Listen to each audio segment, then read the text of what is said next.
Welcome, everyone, to the season debut of Draft on Tap.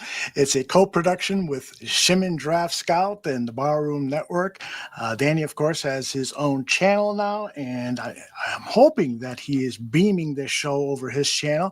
And if you're watching on Facebook, I want to make sure that you subscribe to our StreamYard account there /Facebook. Just go StreamYard.com /Facebook.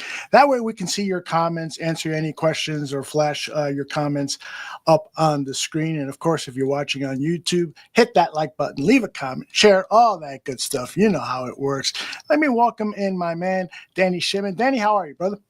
I am doing great. We're in April. It's the month of the draft, and as you know, this is my my December, if you will. Yes, it is. It's Christmas season. I get season. excited. I start, it's getting closer and closer, and I don't know. I can't explain it. Although I get really hyped up for the draft, and some people might find that weird, but I actually love it. Yeah. Well, and then the day after the draft, you're like totally fatigued, and no one can get a hold of you for about a week. Yeah, I'm just going through and seeing who went where. Does it match my rankings? Did I overrate a player? Did I underrate a player? Why was the team thinking this way on a certain player when they could have gotten this player? So it's a never-ending little adventure that I go through. My family and friends think I spend way too much time on it, but they don't understand. It's a passion. That's because they love spending time with you, and maybe. Thank you for the compliments on the new open. I really appreciate it. And you are going to appreciate our guest for tonight. His name is Ian Cummings. He is the draft analyst over at Pro Football Network. He's been on our show before, and he's a super, super great guy. Ian, how are you, man? Doing good. I apologize if I yawn at all. It's 10 p.m. over here in Michigan, and I've been working on my top 10s, working overtime this week to get my top 10s finalized for this class. So we're on the defensive positions right now. We're working through them. A lot of fun going through this class, a lot of depth at certain positions, a lot of interesting storylines too that are overlapping in the early and middle rounds. So especially for the Bears, a big year coming up with Ben Johnson in tow, Caleb Williams second year, see if he can make the leap with the offensive personnel, and the defense is coming together. Dennis Allen, I'm intrigued to see what he can do with that unit too. So a lot of fun stuff. I'm excited to talk draft, talk Bears, all of the above. Well, I'm going to let you and Danny do the talking, but I am going to ask you one question and then follow up after you guys talk with a couple more questions. My question to start is, since you're in Michigan, obviously you've seen a lot of Detroit Lions football. What are we getting out of Ben Johnson? What's your sense of what he's going to be like as a head coach? Yeah, I mean, everything that I've seen in interviews has been incredible. But from my impression of him personally, I mean, a guy who was brought up with Dan Campbell, they kind of, had a long history together, and he was kind of a self-made offensive coordinator. You see the offensive coordinators around the league. A lot of them are from the McVay tree or the LaFleur tree. There's a lot of different trees where guys come from. But Ben Johnson was really kind of self-made. He didn't really have any strong ties anywhere, and he was able to become one of the most creative offensive minds. Every week you would see something different, a new wrinkle. Getting Penei Sewell involved in the passing game, right? Little things like that.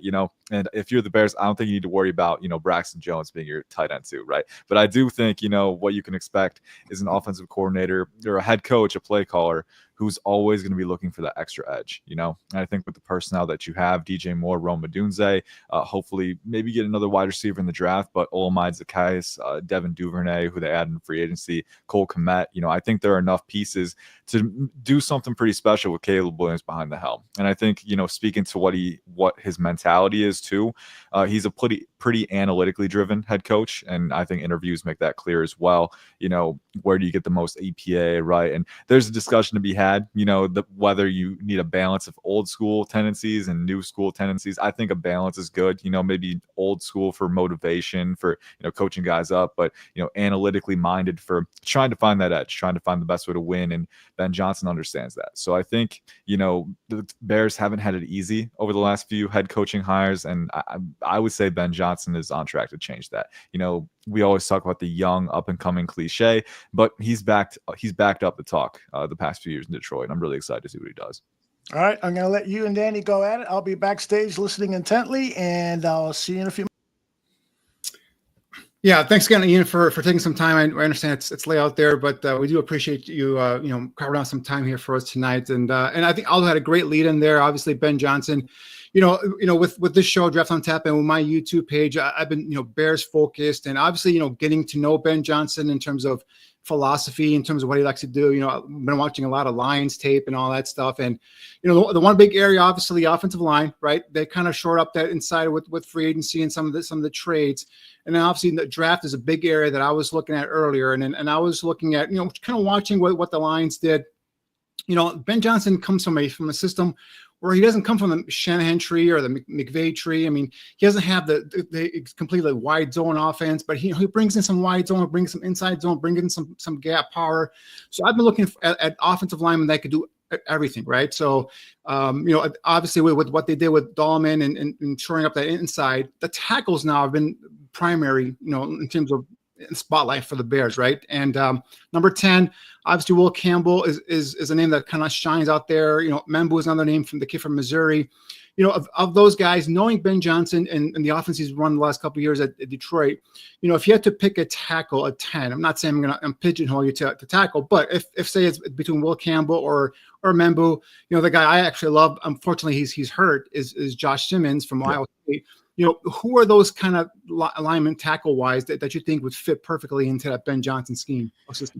Yeah, I'm glad you brought up Josh Simmons because he was going to be a guy who I was going to mention like automatically, just because, with Ben Johnson, getting guys out into space is a big thing. Obviously spreading the field with wide zone and outside zone. And as you mentioned, that's not the only thing that Ben Johnson does. Some offensive coordinators will pigeonhole themselves into certain run schemes, but Ben Johnson, he'll play it situationally, right? And I've always felt this is just a personal philosophy thing, but whether it's your passing game and, your receiving targets or your run game and the different kinds of things that you do, I always feel like versatility is the best strategy, right? You never want to just do one thing. Obviously, your personnel are going to be geared a certain way, but I do think if you can do zone, wide zone, inside zone, gap, counter, the more things you can do, the better, because it keeps the defense on your toes. So, with that in mind, I honestly, like, if either of Armand Membu or Will Campbell is there number 10, I think that'll be a phenomenal pick just because of what they can do. I think Armand Membu is more of your people mover, more of your driver. Obviously, with the superior length, he's extremely explosive, and there are the numbers right there. I mean, 6'4", 332, 33.5-inch arm, and I believe it could be even longer because the combine measurements were skewed a little smaller this year. 34-inch vert, 4.91 40-yard dash, 9.7 broad, and on tape, I mean, he is probably one of the most explosive athletes out of his stance that I've watched in this class. But then he's pretty clean too, at 6'4", pretty natural leverage. He doesn't get too high with his pad level. He's got a pretty low center of gravity. He plays square to his opponent, and he can generate hip torque really easily with that length and that flexibility. And he's a physical player, man. He will bury you in the dirt at the first or the second level. So I just really, whether it's a power scheme where he's just working face up on a guy and moving him off the line, or whether he's pulling, whether he's getting to a landmark and hinging around with his hips, he can do pretty much anything you want him to do in the run game. And I think he's got the power profile to move his guys out of the spot, not just get to his spot. And that's a great thing to have in Ben Johnson's scheme. Will Campbell, though, is also a really special mover, and I think that's one thing that makes him possible, because he's a guy who the arm length has been really scrutinized. Obviously, a little bit under 33 inches. That's kind of the threshold that you really look at when you're looking at offensive tackles, whether you want to project them inside the guard. I know some people have projected Campbell into guard, but to me, his tackle tape is, again, some of the cleanest that I've seen. And I think, with him, he's unique in that, he's got sub 33-inch arms, but he's still got really good size. He's 6'6", he's 320. And at that size, he's got, not the best knee bend, but I think enough knee bend to at least acquire leverage, keep a low center of gravity, stay strong against power, stay anchored against power. And he's got really compact power generation from his arms, like he's a guy who makes the most out of his energy efficiency when he's loading and re-exerting, really good anchor strength once he's latched on. And he's another guy who's going to impose his will and be physical at the point of attack. Membu's explosiveness and his power profile with that length, that's a little more compelling to me in the run game. But let's not skirt around the fact Will Campbell is a people mover too. And I think both of those guys are top 5 prospects on my board. So if either of them is there at 10, I think that's a steal, honestly. But we mentioned Josh Simmons. I think if there was any other guy to throw into that conversation, he would be the one. He doesn't have as much raw power as either guy because he's a little bit lighter. He's got good length, not great length, but with him, what you're really getting is, again, the movement, the way that he moves in space. I mean, Josh Simmons, he'll get to the second level. He'll even go 20, 25 yards down the field on some of those runs that break free. You know, he's a guy who will always chase the play, but he's got really good range as a puller. It doesn't take too long for him to get to his assignments. And once he does get through, you know, his power isn't so much a function of size and length like it is for Membou. It's more just his leg drive. I mean, he's got energetic strides. He keeps those legs moving. And with that, he can churn through and drive linebackers out of the play. If you're a defensive back and you're unlucky enough to draw him on the boundary, like he's blocking you out of the play. I'm sorry. It's just what's happening. So, you know, Josh Simmons might not have that elite power profile, but he's still very explosive, very rangy, very mobile, and he's physical enough to fulfill his assignments and ultimately make plays for the offense. Yeah, it's unfortunate he got hurt versus Oregon. I mean, in my opinion, I don't know if you agree, but I think if Simmons plays the entire season, he's a top 10 pick, probably the first tackle possibly taken in this draft, if you factor in the length, the athletic ability, and all that stuff. And yeah, I understand he started off at San Diego State and he's still kind of developing, but man, that jump from his junior tape at Ohio State to this past season, you know, 6 games, you could see he got leaner, you know, he's more athletic, you know, in his frame and all that stuff. So that's unfortunate, but hopefully, you know, his medical is clear and he's a guy that can get drafted in the first round. But just sticking with Membou and Campbell, and I agree. Membou, the athletic, you know, what he did at the combine just jumped out at you know, in terms of his athletic ability. You know, but for me, Membou is more of a right side player, and I see Campbell can be more of a left side player. I am one of those guys with the arm length guys, so I put my hand up. I go back and forth with these guys. I want my guys with long arms, especially the tackles. But with Campbell, it's his competitive toughness. It's his football mentality, and I think he's a guy. Yeah, he's, you know, there's sometimes I'm like, all right, you know, I'll give him a shot, let him fail at left tackle before if he does. Worst case scenario, he's my future left guard. And with Joe Thuney in the last year of his contract, that could be a position where I think that could differentiate between the two if the Bears are sitting there looking at both those guys. Curious what your thoughts there. Yeah, for sure. And I think, you know, if you're looking to hedge for guard, I think both Membou and Campbell do project pretty well with that kind of move. Obviously, with Membou, you're going to have to move him across the line to the other side, which adds a new layer of projection to it. Ben Johnson has worked with that before. Penei Sewell, you know, played a lot of left tackle at Oregon and then moved over to right. So it's not something that's foreign to them, but it is something that would take an adjustment. That said, I think with Membou, you know, again, 6'4", 330. Almost 34-inch arms. So you've got natural leverage, you've got a power profile. Those things tend to translate really well on the interior. So if you were to move him, Will Campbell as well, you know, I think with his profile, having enough knee bend to work with at that size, being 6'6", you worry about him playing too tall with the shorter arms, but I don't think he does that. And even when he does drift a little tall, he's still usually in control because his hands are really fast, heavy, and violent, and he can anchor guys really quickly. So, you know, it's one of those things where, you know, if you have the fail safes to counteract those kinds of traits, that can help you succeed, right? Like there was the same conversation that we had with Rashawn Slater and Peter Skoronski when they were coming out, right? Skoronski, I thought he had the fail safes. Ultimately, he ended up playing a guard, right? Slater, I also thought he had the fail safes, and he's become a really good tackle in the league, right? So it can be hit or miss based on where they go and where they land and, you know, what obstacles they face in the league. But with Will Campbell, you know, I really think his long-term vision is a tackle, but you could slide him into guard if you want to. And I think that inbuilt flexibility is ultimately what helps you, right? Josh Simmons is one player who, you know, his inbuilt flexibility is more left side, right side, because he played right tackle at San Diego State, and then he came to left tackle at Ohio State, right? So every player is a little different within that mold, but I think with Membou and Campbell, you're kind of getting a similar brand of positional flex where you could play him at tackle or guard and they could probably translate well. It's just a matter of what kind of projection you're willing and more comfortable making. With Campbell, you'd be able to keep him on the side that he's been most comfortable at. With Membou, you'd have to take a bigger leap. Yeah, and then continuing on with Ben Johnson, obviously he's talked about, you know, everything starts up front, which I absolutely love, and everything starts with the run game and play action, which I've been screaming here for the last 3 years, trying to get, you know, everyone, you know, with Justin Fields back here and now with Caleb, but just, you know, helping these young quarterbacks with having the play action, even if your run game isn't the greatest, just the threat of play action, just giving that second level linebacker stepping up for a split second gives you so much options for those young quarterbacks. Anyway, Ben Johnson's here. He's preaching that. And obviously the running back position is going to be huge. And, you know, with DeAndre Swift, initially my thought was, they let him go in Detroit. Ben Johnson might not want to keep him around, but so far he's been very complimentary of DeAndre Swift, so I'm going to assume he's going to stay here. But they need another guy. They need a guy that's more of an inside tackle guy. And I've been looking at these running backs, and obviously Ashton Jeanty has been the name that everyone's been talking about here in Chicago.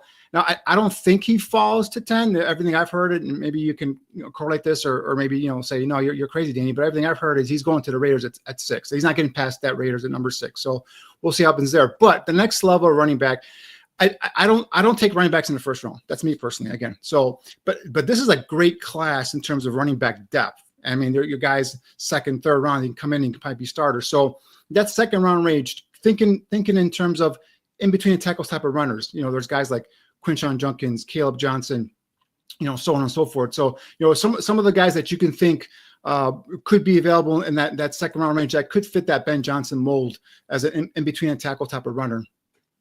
Yeah, for sure. And I love Ashton Jeanty, big fan of his, but I think you're validated in your stance, particularly with this class. I think this is the class where if you were to pass on a running back in round 1, just because you don't take running backs in round 1, you would be able to find a starting caliber guy in day 2. I mean, this class more than most others because it's one of the deepest that I've seen. So let's say, Campbell or Membu is there at 10. I think that's a dream scenario. Let's say one of them is there. You take one of them, and then you're looking at running backs in round 2. I think the first name that comes to mind for me right now is my RB3, Caleb Johnson from Iowa. Big fan of his game. I think with him, it's just he's a get upfield type of runner for me. He very efficient, doesn't dilly-dally, doesn't waste any time or motion or energy. He's just very efficient and calculated with his footwork. He knows how to take in information to get the correct gap. He can work upfield. He's very good flowing off his zone runs too. I think that's the biggest thing with him is that he can flow, whether it's an inside zone or an outside zone. Mm-hmm. Doesn't quite have the immediate 10 to 20 yard speed to get to the boundary consistently on outside zone, but he is a player who has the combination of footwork efficiency, lower body flexibility, and then that leg churn where once he finds a lane and commits to it, he's got the vision to get skinny and get through, and he can scrape through arm tackles, and then it's a foot race once he gets to the second level because he does have that flying 20, the last 20 of the 40-yard dash. That's where he really picks up speed with those building strides, and he can be tough to stop because he can carry a lot of momentum, and he's very physical, very tenacious as a finisher too. So with Caleb Johnson, you have the physicality and the bruising mentality of a bigger back combined with the creative instincts, the vision, the footwork efficiency, and the lower body flexibility. Not a make you miss type, but a guy who can, press defenders outside of blocks, create space for himself, and capitalize. Very, very, old school, but really solid runner because he does the little things right. A couple more for me. Quinshon Judkins, you mentioned him. I liken him to kind of an explosive carving knife. He's a guy who's not the most creative. Again, I think he does have really good agility, but he's not the kind of guy like Ashton Jeanty. What he does that makes him so special is that he can create. He can evade guys. He can create space for himself, create leverage mismatches and things like that. Quinshon Judkins, you won't see him doing that much. And if he does encounter contact early in a rep, usually more than not, he's going to try and, pry through rather than create for himself. But with Quinshon Judkins, you have really good vision, especially in gap and zone, where he can, pinpoint gaps, and then he can rocket through with that short strider speed, where he's kind of like the Energizer Bunny out there. He's gaining speed really quickly with those fast, efficient strides, and then he's got enough bend to kind of sear through and again, pry past blocks without using up too much space, without drifting into tackling angles. And with that combination combined with his physicality, as a finisher, again, one of the most physical backs in the class too. And that 6 foot, 220-pound build really works well for him in that department. So explosive carving knife, not super, not much of a dancer when it comes to creating space and creating opportunities for himself, but a guy who can find the right gap, explode upfield with that short strider speed, and then finish with physicality again. So I think he's a little faster, a little more explosive than Caleb Johnson. I think Caleb Johnson is a little bit more consistent with his vision. So it's all about what kind of mold you want. And then one more that I would pick for this mold is Cam Skattebo from Arizona State. I know David Montgomery was the go-to, early down volume back for Ben Johnson in Detroit. And Skattebo has been comped favorably to David Montgomery. You know, he's a guy who ran a 4.65, so he doesn't have crazy speed, but his contact balance is out of this world. I mean, he's got such a low center of gravity. He's a brawler, 5'9.5", almost 220 pounds, and he's muscle bound. You know, he's really, really strong through contact, but really explosive too. I mean, he'll hit holes with a ton of urgency. He can, you know, regain balance after contact and kind of flex out of those situations. And then he's got decent vision where he can pick out those holes again and then charge through with a ton of heat. So, and then on top of that too, he caught, I think, 42 passes, over 600 receiving yards in the passing game too. So he's got some versatility on third downs as well. So those three are probably my top options for the Bears on day 2 if you're going for more of a volume back to complement DeAndre Swift. But there's other options too. Like if Travion Henderson is there, I would consider him. I think there's Damian Martinez from Miami, who I like a lot. Still a day 2 grade for me. So a lot of options. DJ Giddens, the list goes on. And I think for the Bears, it's ultimately finding the best flavor for your offense. Yeah, I agree. And like I said, DJ Giddens is a guy I absolutely love. But probably day 3 areas is where if you're going to go and pass up the running back position or just bring in someone for, you know, extra backup. It's just he's the one guy that I think gets kind of lost in the shuffle with this deep running back class. But yeah, I mean, there's, like you said, there's different types of, depending on what you want. You want extremely just zone guy, because that's why I like Caleb Johnson. Caleb Johnson is more of a zone guy. I think he hits those Shanahan, you know, McVay type of offense where one cut, he's got that good vision, plant and take it upfield. And I think Judkins, for me, man, we talked about his physicality. I think he thrives off of physicality, and the fact that he's been successful for 3 seasons, you know, with 2 years at Ole Miss, at SEC, and then coming here with Ohio State, obviously was in the dual backfield there with Travion. I think those are some terrific options there for the Bears. And that's why I think they can wait until the second round. So, you know, I'm kind of going general here in terms of the draft overall. You know, typically, you know, by this time we start hearing some scuttlebutts in terms of, you know, players and teams kind of locking in on players. You know, last year, I think none of us predicted 6 quarterbacks in the first round. Obviously, the top 3 we kind of all knew. You know, that kind of took everybody by surprise, right? So, you know, as the momentum is building here towards the draft, is there anything that you guys are picking up or hearing that or if you could predict, that you say that could happen, that could be like, oh, one of those shockwave moves, you know, in that first round area of the draft?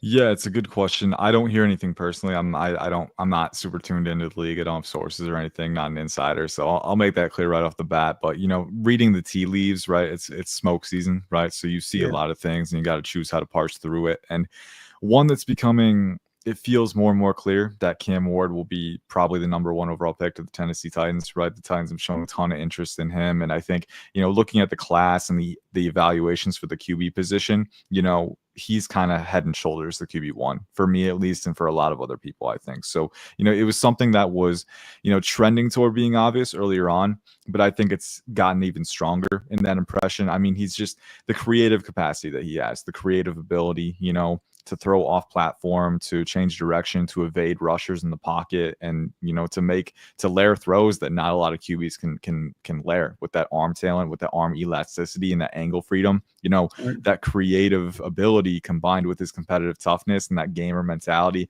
you know, it's a lot of fun to watch him play. And I think he kind of became the best version of himself in Miami this past year. Still some things to work on, you know, when it comes to discipline and things like that in the pocket and not drifting too far back. But and also accuracy. There are some times where he'll get a little too greedy with the arm and be a little arrogant. But I think overall Cam Ward has distinguished himself with his play, and we're starting to see that reflected. But, you know, another QB thing that there's a lot of smoke for is Jackson Dart coming into round 1. And I don't feel as good about that. He's more of a late day 2 guy for me. He's athletic for sure. He's a competitive player again too. I think he's got a pretty elastic arm as well. But I think the processing at Ole Miss and what he was asked to do as far as reads and, you know, staying in the pocket after his first read, you know, that was pretty inconsistent on tape to me. A lot of times if the first read isn't there, you know, sometimes he'll drop the run, sometimes indecision will set in.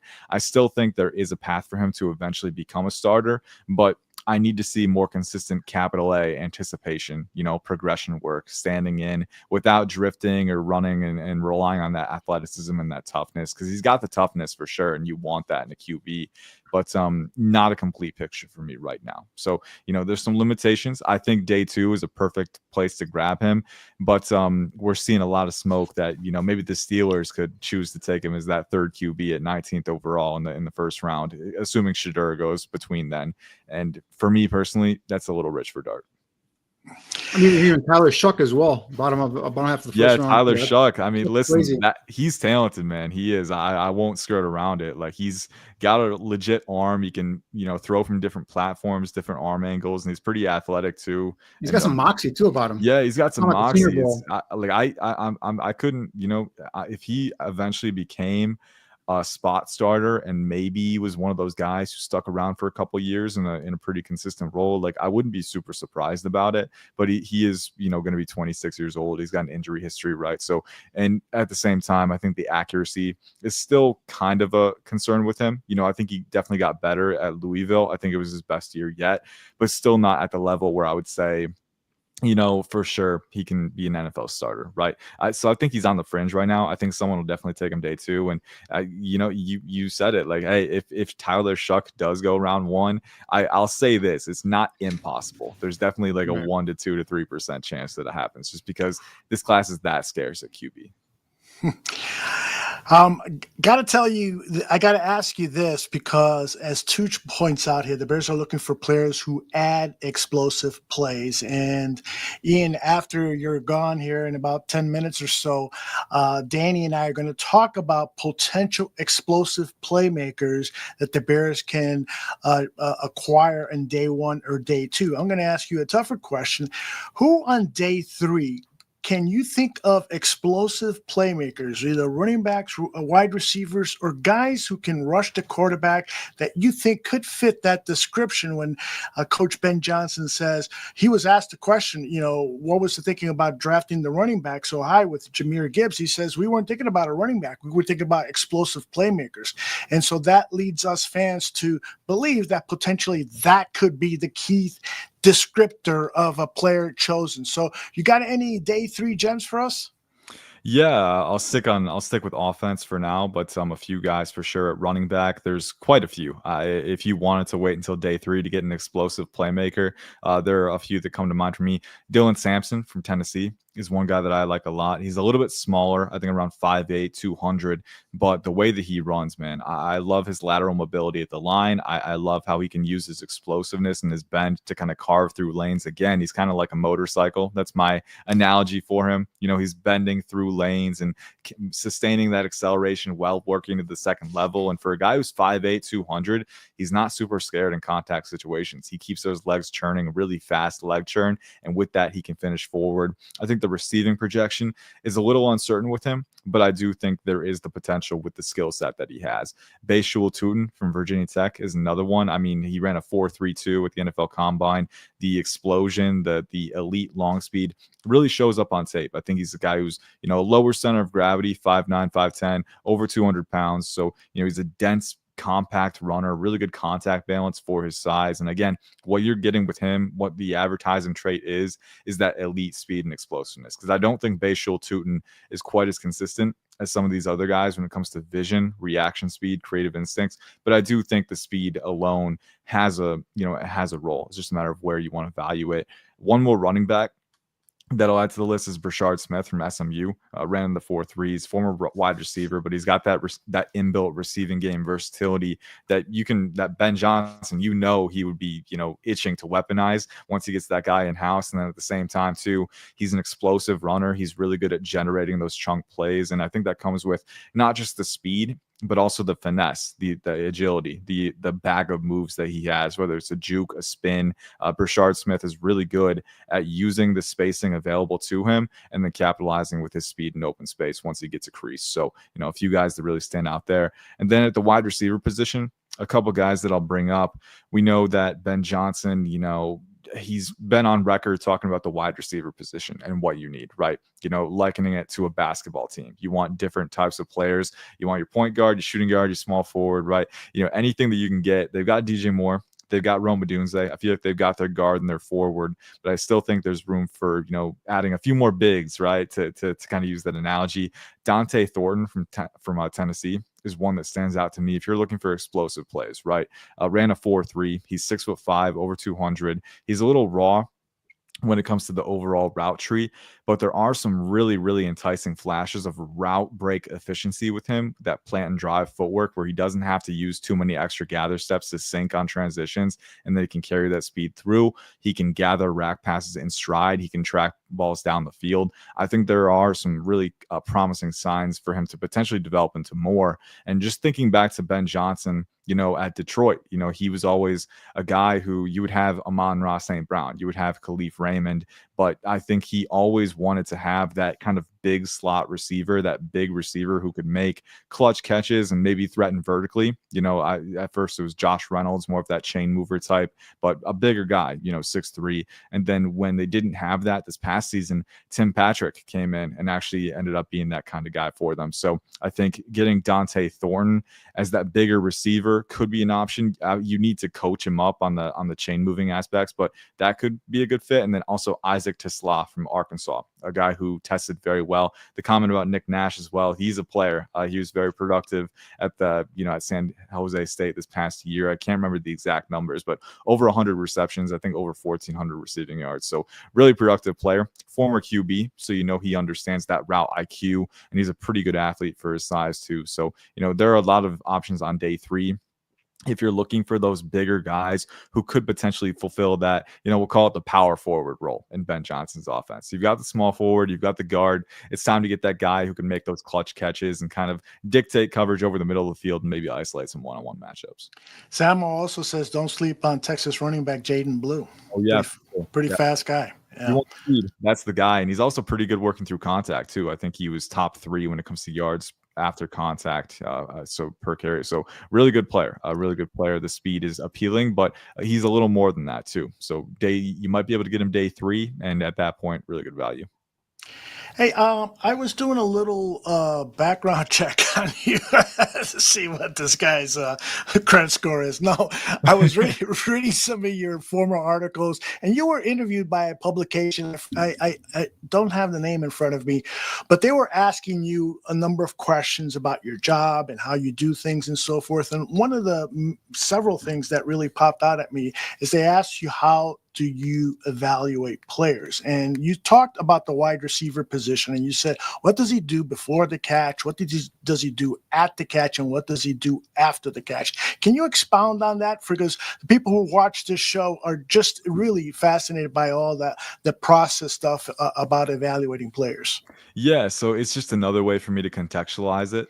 It's not my exact grading scale. My grading scale, I just have like different categories that I assign numbers to, and I filter through with that. But the filter that I like to give receivers is, that framework that you mentioned. I call it the 3-level threat framework, right? So you have 3 levels to wide receiver play, right? You've got before the catch. They got to be able to separate, especially if you're getting an X receiver. The number one qualification for an X receiver is they got to be able to beat press man, right? They got to be able to win one-on-one, dictate coverage. So what you do before the catch matters a lot.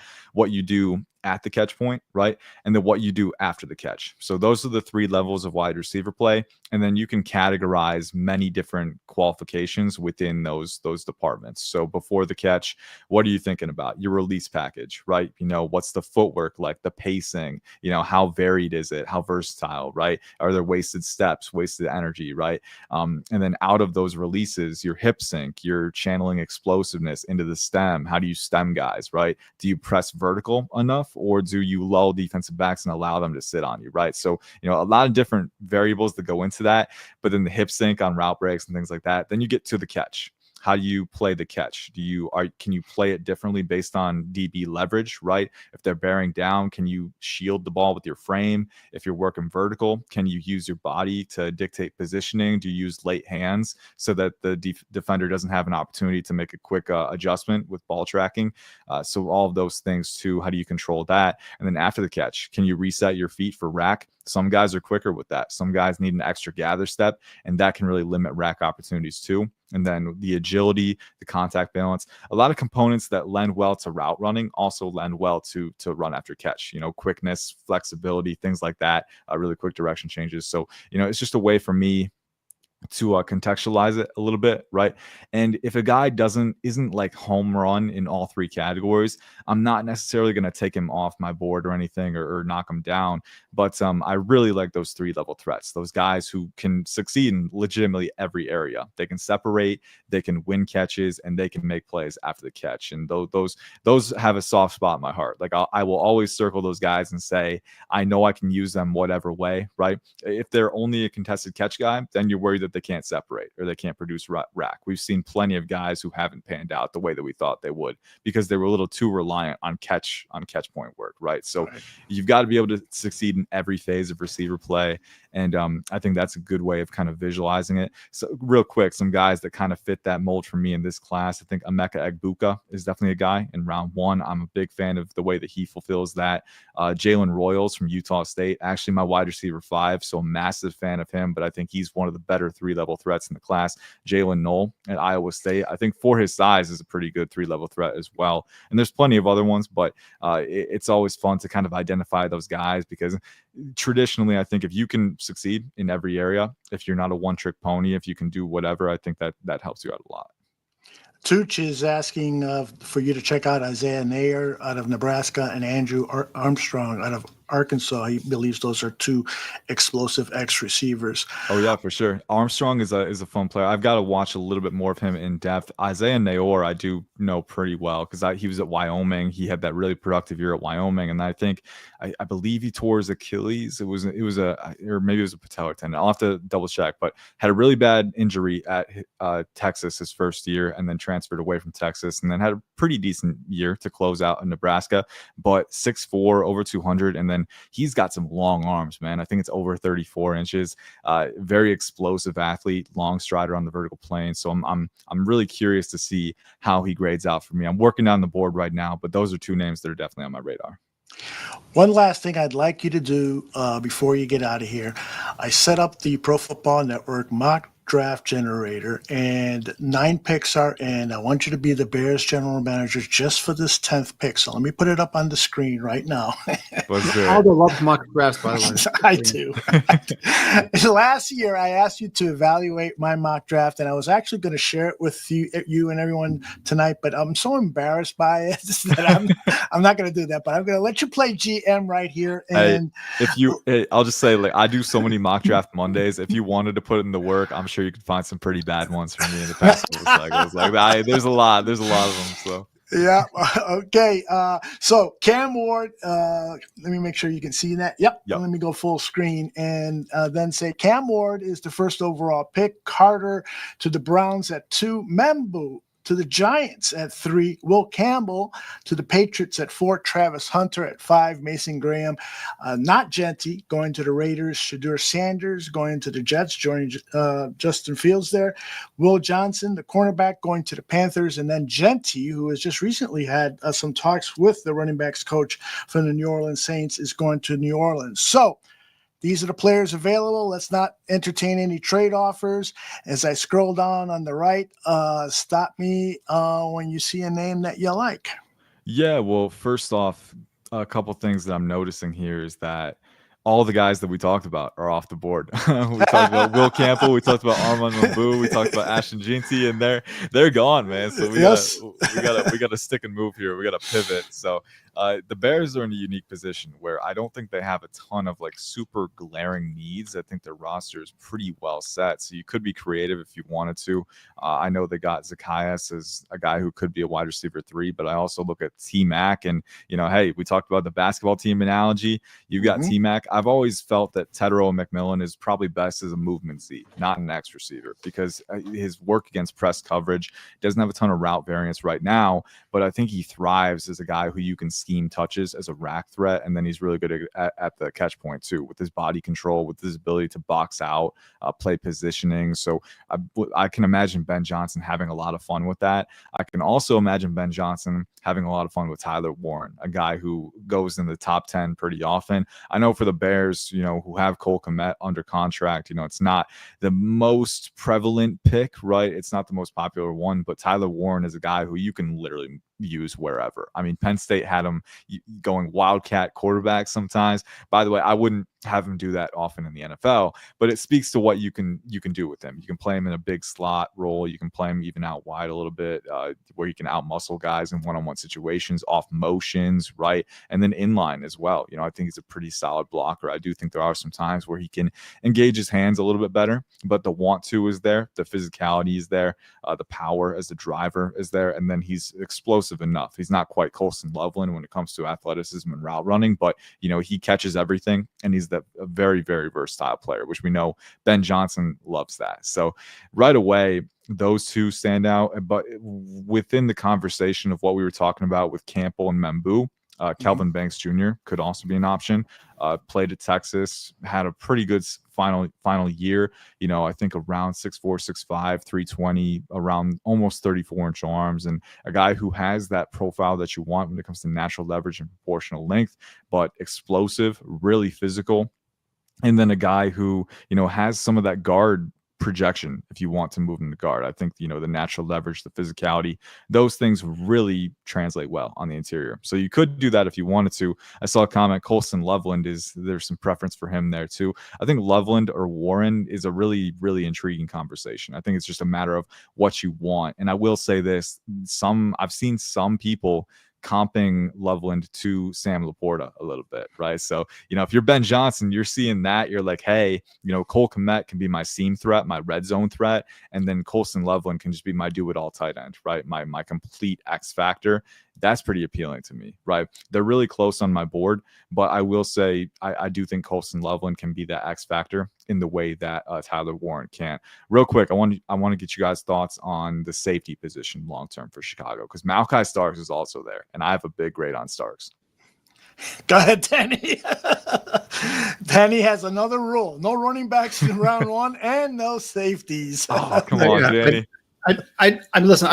This safety class, I love the kid from Notre Dame. I love obviously the kid from South Carolina, but it's the Bears are still building in the trenches, and right now I cannot until because I feel like you have to earn the right to get a luxury pick like a safety or in some cases a running back, right? So I just feel like until your trenches are built, and they did a great job so far starting off in free agency and all that stuff, but the depth and offensive line you still need there. We have Braxton Jones coming off a broken ankle. Ben Johnson said that he might be ready for start training camp, might be ready. So that's a big area there. That's a big red flag for me right there. So left tackle is a pressing area.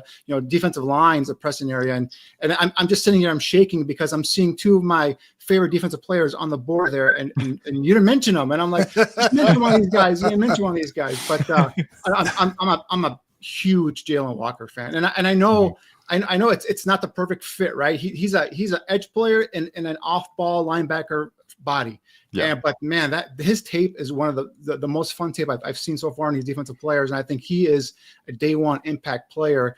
You'd have to be creative, right? If you're Dennis Allen, you have to be creative in terms of how to use them. But man, even if you take a year and just make him your situational pass rusher, I think that's the big impact you get there. And Mykel Williams, also a guy that I think as a future, he's still developing, but he's got the tools and everything you look for. So those will be my guys that I'm looking for right away if this draft plays out. But first of all, what knocked me off my sheet here was Shedeur Sanders to the Jets, and they just paid Justin Fields that $30 million guaranteed contract, and Will Johnson going top 10. That's another shocking thing, but it is a mock draft. So yeah, and that's the thing with the MDS is that, it's kind of a probabilities thing. There's a player multiplier and a team needs multiplier. And, like quarterback might be like the fourth need for the Jets. We moved it down because they got Justin Fields, but it's still not a 0% chance because you want, optimally the mock draft simulator will account for all potential possibilities, right? Yeah. Based on the numbers that you have. So it'll never be 0% unless we put a pick floor in for a player, right? Which we will explore doing that as we get close to the draft and some of these floors become more and more visible to us, but it's never 0% for some guys. So the pick is very intriguing right now because we have a lot of different preferences. Aldo, what's your preference here? We've gotten ours. What are you feeling? Although you're the GM, the scouts have spoken. They've given you your options. We're pounding the table for certain players. You got to make the pick. Yeah, well, I'm first of all making calls and accepting all calls because I really believe that in this draft, if it works out the way it did in that mock draft, that trading down is the best possibility. I would even consider trading out of round one and Oh, wow. entertain getting a first round pick next year, and then potentially we've got 2 second rounders this year, potentially adding a third rounder in the second round, a third pick in the second round, and then one in a day 3 pick, early day 3, or maybe even a third rounder, depending on how far down you go.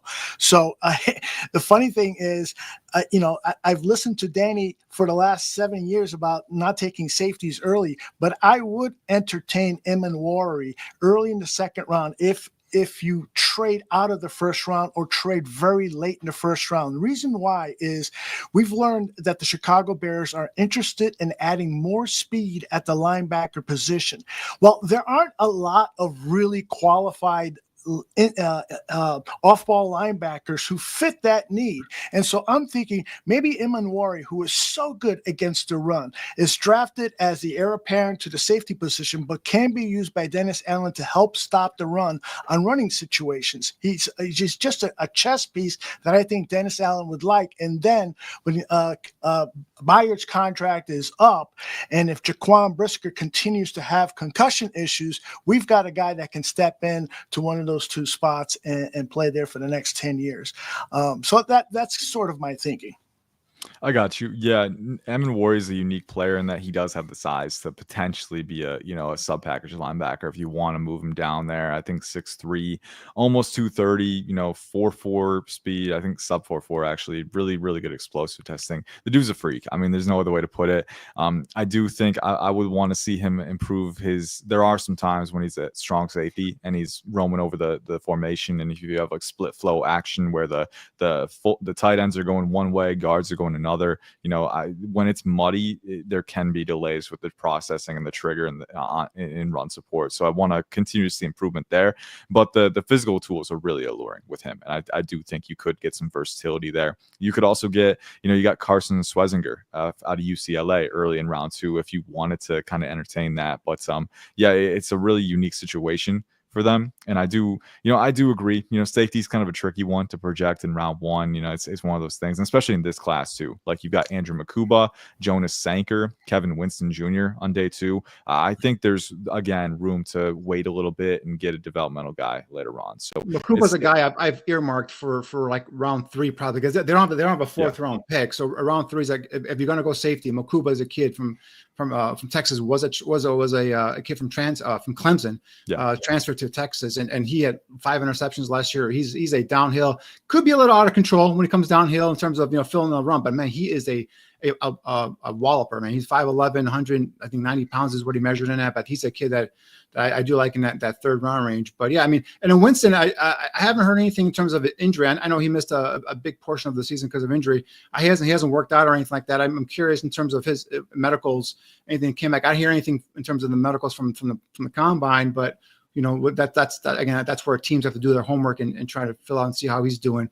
But he's another intriguing guy, probably for me at least, will be like, a late day 2 or early day 3 kind of guy. Yeah, I see the comment about Kenneth Grant. I think he could sneak into round 1. He's a very athletic nose tackle, and I think some of the limitations that Mozzie Smith had, being a little bit smaller, not always able to get his base beneath him and run defense, I don't think Kenneth Grant has that problem. I think he's pretty hard to move because he's so big, 6'3", 339, but at the same time, he's kind of got some of that dancing bear lateral agility as a pass rusher. Sometimes you don't really expect it, but he can, penetrate up gaps with that explosiveness, and I do think conditioning is going to continue to be an issue. It usually is for nose tackles, but with him, it's not a motor thing. I really like his game, and it's just a matter of where teams value that, especially in this class where, you've got Kenneth Grant, you've got Alfred Collins, you've got CJ West, you've got Jamari Caldwell, so many different molds of nose tackle where, if you pinpoint a guy later on, maybe you're willing to wait a little bit on the top option. So it's going to be unique. Ian, I know it's almost 11 p.m. there by you, so sorry to keep you so long, but this started a thing because me personally, like I think Mason Graham, I'm higher in terms of the potential ceiling of a Kenneth Grant than I am of a Mason Graham. I think Mason Graham is going to be a fine defensive lineman. I think I'm a little worried in terms of he's maxed out, like in terms of his frame. I think he is going to be a guy that's going to be Energizer Bunny. He's not going to stop as that motor. He's going to be able to, especially if you allow him to get up on the, rush the gap on the outside shoulder of the guard and be a true 3 technique, I think he could be effective, right? So, but I think Kenneth Grant has got the ability, he could be a nose tackle. He could be I think a 3 technique. He could be a 1 technique if he wants to. And again, he's going to be 21 years old, I believe, here soon. So he's still young. He's still developing. And you talked about that quickness. When he flashes that quickness, when there's that swim move gets into the gap, and that 330 pound 6'3" with that length, that's to me enticing. Where if I do trade down, I think 10 might be too rich for Kenneth Grant. But if I do trade down, and if I need a defensive tackle, and the Bears need a defensive tackle, he's one guy that I've got my bullseye on. Yeah, I like him a lot. I think there are some times where he'll show you a really quick burst and then fades out a little bit afterward, and that goes to like stamina and conditioning, which for nose tackle can be. Yeah, stamina is something, a big thing I marked down as well. Yeah, but again, the athleticism is there, and it's real. And I think, that combined with the power and the strength, it's really compelling. And I think if you can trade down and get him, that's phenomenal value. Another one that I forgot to mention, not as much of a pure nose tackle as some of these other guys, but Tyleik Williams I like a lot too. I kind of get some similarities to Aleem McNeil, who's become a really good player with the Lions as well. Probably an attacking 1 tech who can play some 3 tech and stun across the formation, but then also play strong side 5 tech on running downs. He's got a ton of versatility for his frame, and I think that's really appealing. Basically a slab of rock and run defense. Right. You can also rust the passers. So it's a fun. I don't know if Desmond Washington is translatable. I got to be honest. He's got to cut down a lot of weight, but he's a big dude. He is a big dude. I'm going to be really curious to see where he lands. We didn't even make the pick. We should go back to the mock draft real quick and make a pick. The GM here is just sitting there and just wasting his time and wait for calls to come in. I know, right? The clock's probably run out, man. They're moving on to the 49ers, man. We forfeited our pick. All right, so who's your pick? It's tough, man. Usually when I'm in, I don't lean offense or defense any one way, but Jalen Walker would be a lot of fun. I view him as more of I don't know if he can play edge full time in the NFL with his frame, but I think if you play him as an attacking Sam linebacker, who you really allow him to pin his ears back as a pass rusher, and then he's got pretty good take on technique and run defense. So I wouldn't be averse to playing him there. It's just I don't know about a full time role with him. So I like it. But the 2 tight ends are both really high on my board, higher than Walker right now personally. And I think of what Ben Johnson can do with a really familiar type of offensive talent in Colston Loveland, who bears similarity to Laporta. You can have your red zone and seam threat with Cole Kmet, and then with Colston Loveland, you can literally play him anywhere. He can be a slot guy. He can be a movement type receiving threat. I really don't think there's any parameters, any barriers for how you want to play him. And Michigan's QB play, by the way, was not very good this past season. He could have been much more productive, right? So there are so many times on his tape he's wide open, and the corner doesn't even look at his way. So yeah, he's got the route flexibility, the athleticism, the hand-eye coordination, the instincts, to box guys out. So and he's got a little bit of, I think there's some translatability as a potential rack threat with that kind of agility and athleticism too. So Colston Loveland is one guy who, really stands out to me as a weapon. And I think with Ben Johnson, you want weapons. I'm for Caleb Williams especially. So I'll take. I think Loveland's a better complement to Cole Kmet. I think Tyler Warren is probably maybe the more all around tight end, if you will, in-line guy. Like I mentioned, you can use him multiple spots. He's probably a little bit more stronger in terms of the catch point, a little more aggressive. But Colston Loveland is that guy you can split out wide as that joker, and he can run those. He's just a smooth, easy route runner. Like I said, long arms, be able to have a big catch radius. I think he'd be a perfect complement for Cole Kmet.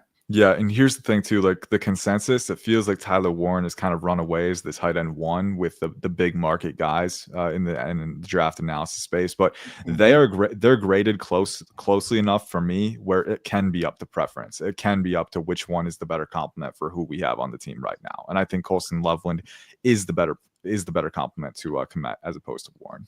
Okay, it hasn't worked out because of the shoulder surgery he had, so that kind of out of sight, out of mind kind of thing as well too with Loveland.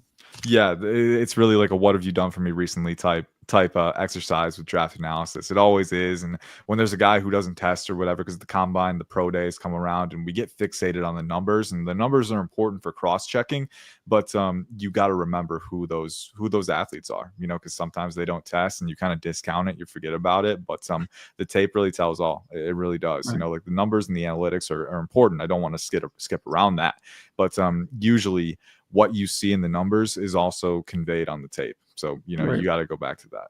And you mentioned something really important there, Ian. What would Colson Loveland's stats be if he had Drew Allard as quarterback, as opposed to whoever at Michigan at the back there throwing passes to him? Oh yeah, So for sure. that's Much more cool. productive, much more. And the narrative might change if that's the case. Right. We might be talking about Loveland as that More guy. athletic, taller, not the blocker, not the nastiness in terms of a blocker that Tyler Warren is, but he gives effort, Loveland. Yeah. So I've really grown on Loveland, and even Mason Taylor, if in that second round area, if you passed up. Big fan of Mason Taylor. Yeah, me too. Another smooth operator, smooth route runner, Sure. natural hands catcher.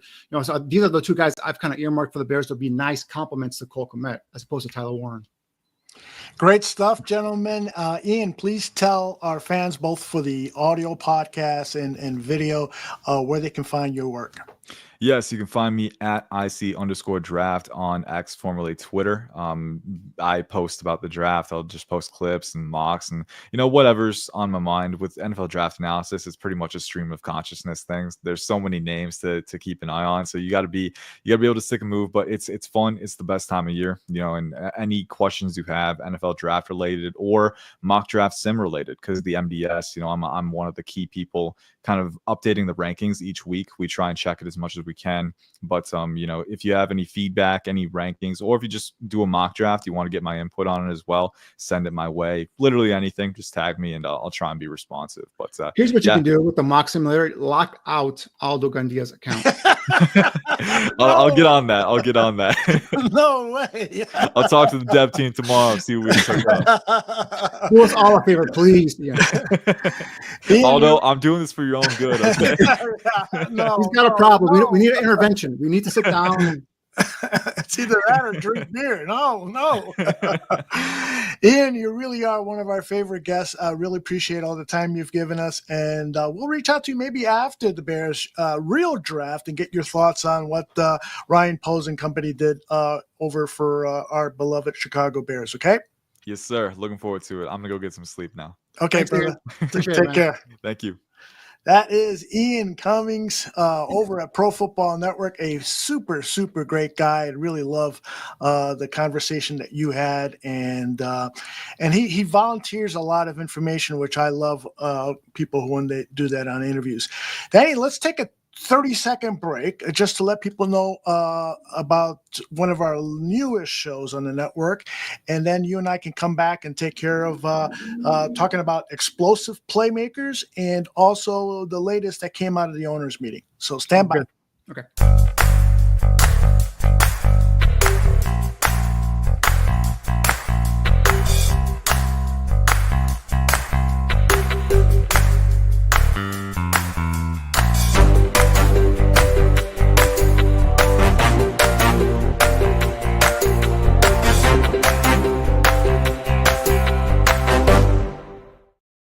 All right, we're getting a word from people saying, Ian, great stuff. Ian is cool. This show is so informative.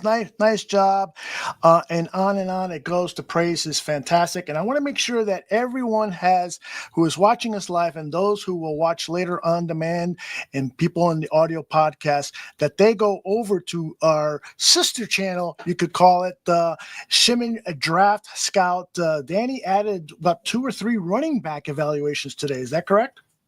Yeah, I've got about, I think, 4 or 5 now up there. Working on maybe now I've moved over to tight ends. I'll have the Tyler Warren report coming up soon. I'll have Colson Loveland. I'll have Mason Taylor, a couple more tight ends, and then I'm going to head over to safeties, do those, and then probably circle back to some offense, defensive linemen, some linebackers, and any other player you guys feel like you want me to go ahead and break down. Let me know. So I'm trying to move along here as Ben Johnson, as I get to know Ben Johnson, I get to know Dennis Allen, I get to know what they like and what they don't like.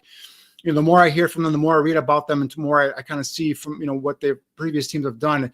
I've kind of formulated an idea in terms of player type, scheme fit, stuff like that. So this is where I go ahead and I just try and break it down, and I try and give our listeners here, prospects that could be in that range in which the Bears go ahead and make the selection. So, so all these are just based off of what I think the Bears could be looking at a position of need. Obviously, initially start off with the offensive line, with the 3 offensive linemen kind of coming through via free agency and draft. I think now, and some of what Ben Johnson, I know we're going to get into it here, what he said at the owners' meetings, tackle, predominantly left tackle has come more into focus now. So maybe we'll, start highlighting some of those players here as well. But yeah, it's been fun interacting with our listeners, and I love and I love and I appreciate all the support, not only from you, Aldo, but also from our listeners who, interact with me all the time and ask me. And my mock draft 1.0 was a pretty big hit. So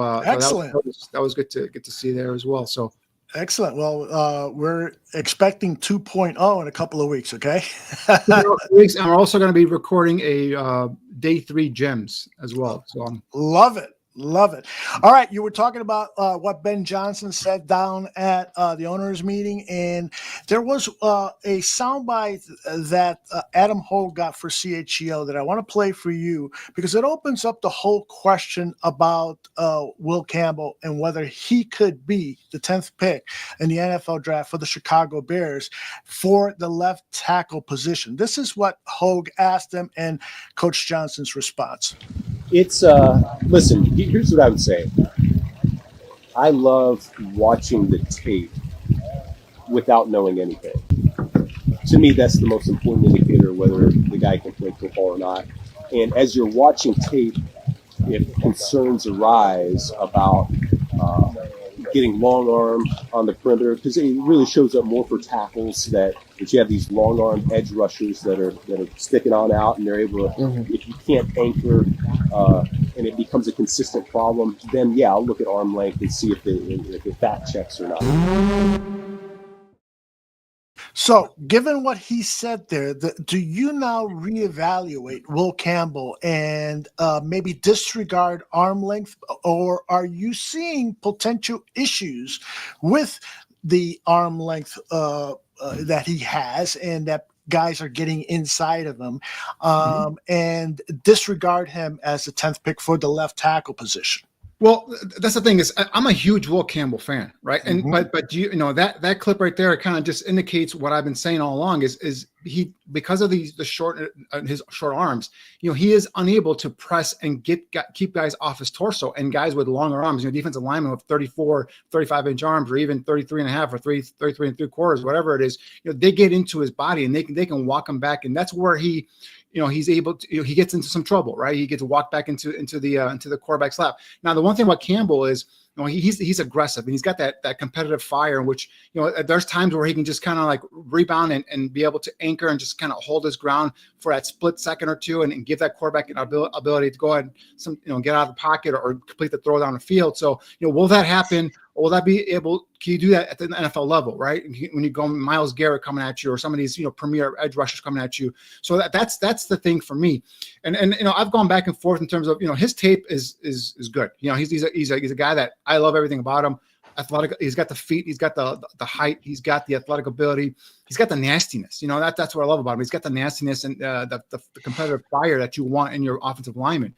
But those things you have to keep in fact. And sub 33-inch arms. I know at pro day it was measured at 33, but I go by what the combine does, right? And combine it was up 33, and even if he's at 33, even whatever, those are still the outliers, right? They're not the norm. We talked about, Ian brought up a couple of names, Rashawn Slater.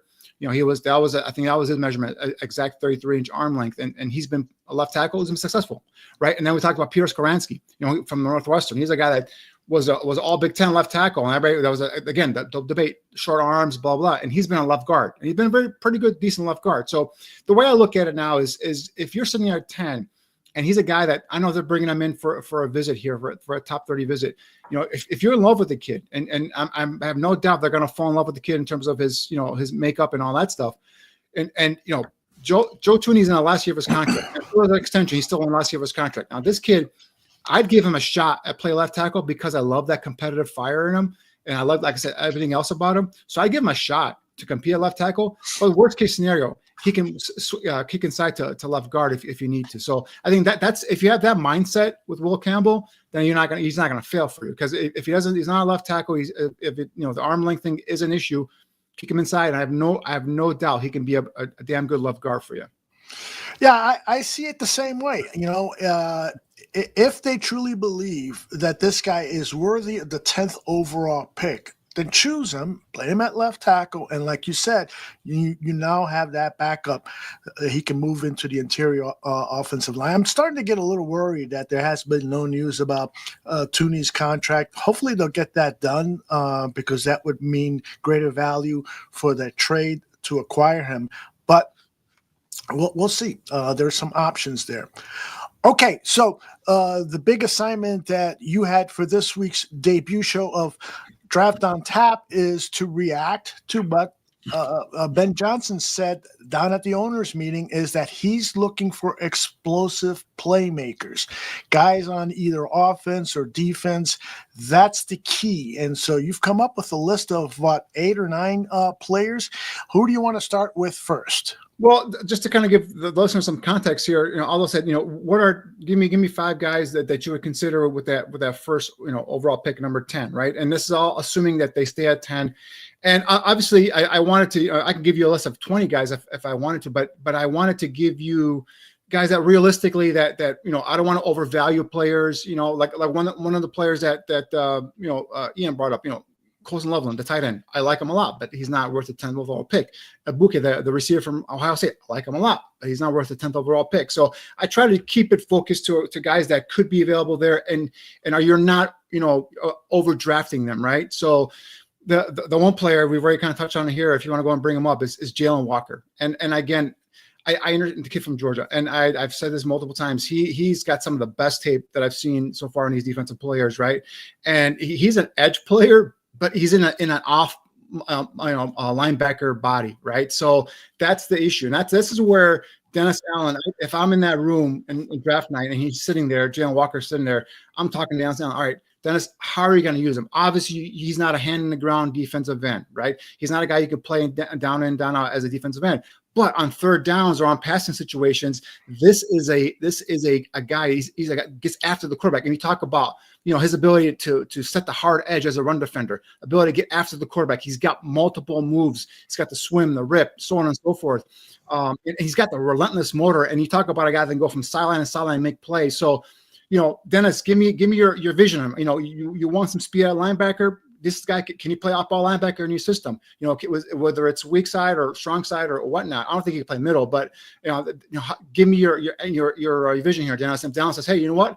Well, we can use him as on third downs as a situational pass rusher the first year, and then let him grow into whether it's Tremaine Edmonds or TJ Edwards' is position later on.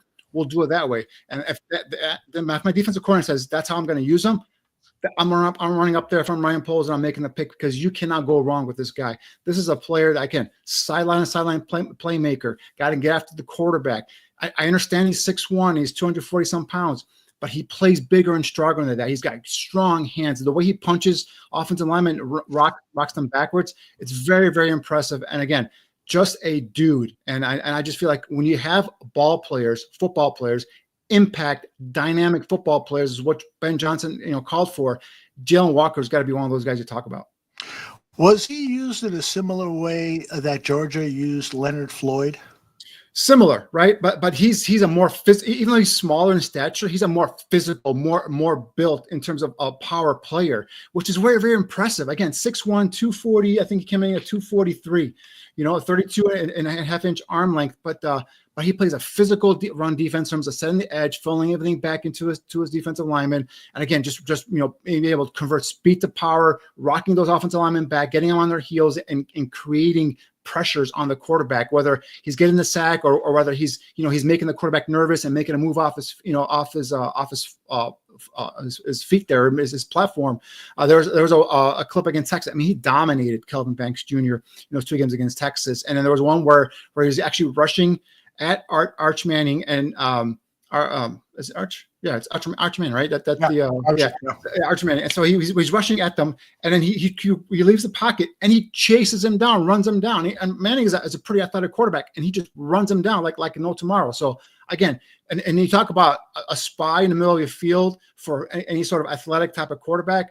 The kid's phenomenal. So I just love him, but I need to have a plan for my defensive coordinator to tell me how to use him, because he's not a typical edge player.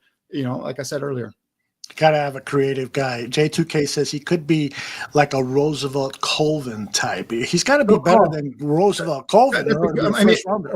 Colvin was a pretty good pass rusher. So I mean I think this guy could be a better type of pass rusher. But I think that kind of player in terms of bringing that energy, bringing that consistent pressure, and also, but he's a better athlete than Colvin. Like Colvin could not line up in terms of like a off-ball linebacker, in my opinion, and be able to cover guys and also be able to go sideline. I think, but his main thing was get after the quarterback and bring that pressure. With this kid, you can do that. You can line him up off an off-ball linebacker and have him drop back in depth, and he's got that stop and start ability. He's got the loose hips, the quick feet. And again, it's like a missile. When he locks in on a player, it's like a missile to him. So I'm telling you, he's the one of the funnest tape I've watched so far. And I just think like if you can use him, I just can't see how you cannot use this kid. You got to come up with a plan though and have an idea, because if you just dump him on him and he says, "Oh, I can't use this guy," then that's a waste, right? So that's where if my defensive coordinator says, "Hey, I'll use him," then I'm taking him. All right, who's next on your list? So let's say right there, Georgia, Michael Williams. I think you guys all know now. I absolutely love this kid, and now this guy fits the perfect body size, the frame, that everything that Dennis Allen wants. Is 260, 6'5", 34 and 3/4 inch arm length, 10 and 1/4 inch hand size. And again, coming into the season, he was one of the top prospects and one of the premier edge rushers in the entire draft class. Hurt his ankle in that opening game against Clemson, and just lingered. It lingered, multiple weeks. Not sure if it was a high ankle, low ankle sprain, whatever. But when this guy turns it on, and again, he is not, he's not there yet, right? He still has some developing to do. But I think if you bring him in, and we talked about, a couple of weeks ago in terms of Dennis Allen likes to bring in waves of pass rushers. He could be on your second wave unit, if you will, and just let him go after the quarterback. And he's not a super great run stopper, but he's pretty damn good at too in terms of setting the hard edge, funneling everything back inside to his guys. So again, this is more of that hand in the ground, typical Dennis Allen type, defensive end with the length, and also his ability to drop back in coverage if you want to, right? Athletic ability, again, we talked about his change of direction, so on and so forth. So again, he's still learning, still developing, still got to kind of put together that pass rush repertoire to be a finished product. But man, he's already good enough at 6.5 sacks last year. Again, working off of one ankle basically. So I think he's a guy again, can come in and be a developmental piece and eventually be that guy that goes opposite of Montez Sweat. So I think you're talking about dynamic impact type of players. The two kids from Georgia, Walker and Williams, are guys for me. Ty Johnson says, or TJ Johnson says, Walker seems like if his pass rush moves could be refined, he could be like a Hassan Reddick. He's bigger. Hassan is only like 6'1", TJ. This guy's 6'5" with 34-inch arms. He's that prototypical type defensive end that Dennis Allen likes. So yeah, I mean, but he's got that type of, get off at the line of scrimmage. Right now does a great job of pressing, using his length, pressing the offensive tackle, walking him back and converting speed to power. You see a rip move here and there, you swim move here and there. But also on sub packages too, you can always kick him inside. He can also be a 3 technique too, because he's got that size, he's got that length. And so I just think there's multiple different ways that you can utilize this kid. And again, just developing, still there, but just at his Raiders right now, I think he's still a very damn good prospect. And I think he can come in and contribute, more, maybe on a limited basis up until maybe, mid-season, whatnot. But man, once he hits it, you got a potential NFL impact pass rusher there. All right. Let's go to your third player on your list. We already discussed this, Will Campbell, right? And again, if you go through all the tackles and all the guys, Ian and I talked about Membu. Membu right now is being projected to go a little bit higher, but still, for me, Membu is a right side player, right? I mean, right tackle, right guard. He's not a left side player, at least in my opinion. So I think this is a pure left tackle. If it wasn't for that arm length thing, I think he's a top 5 pick. Clean, hasn't allowed a sack in 3 seasons. Played in the SEC, and again, has that competitive football temperament, plays nasty, and he's nasty in the run game.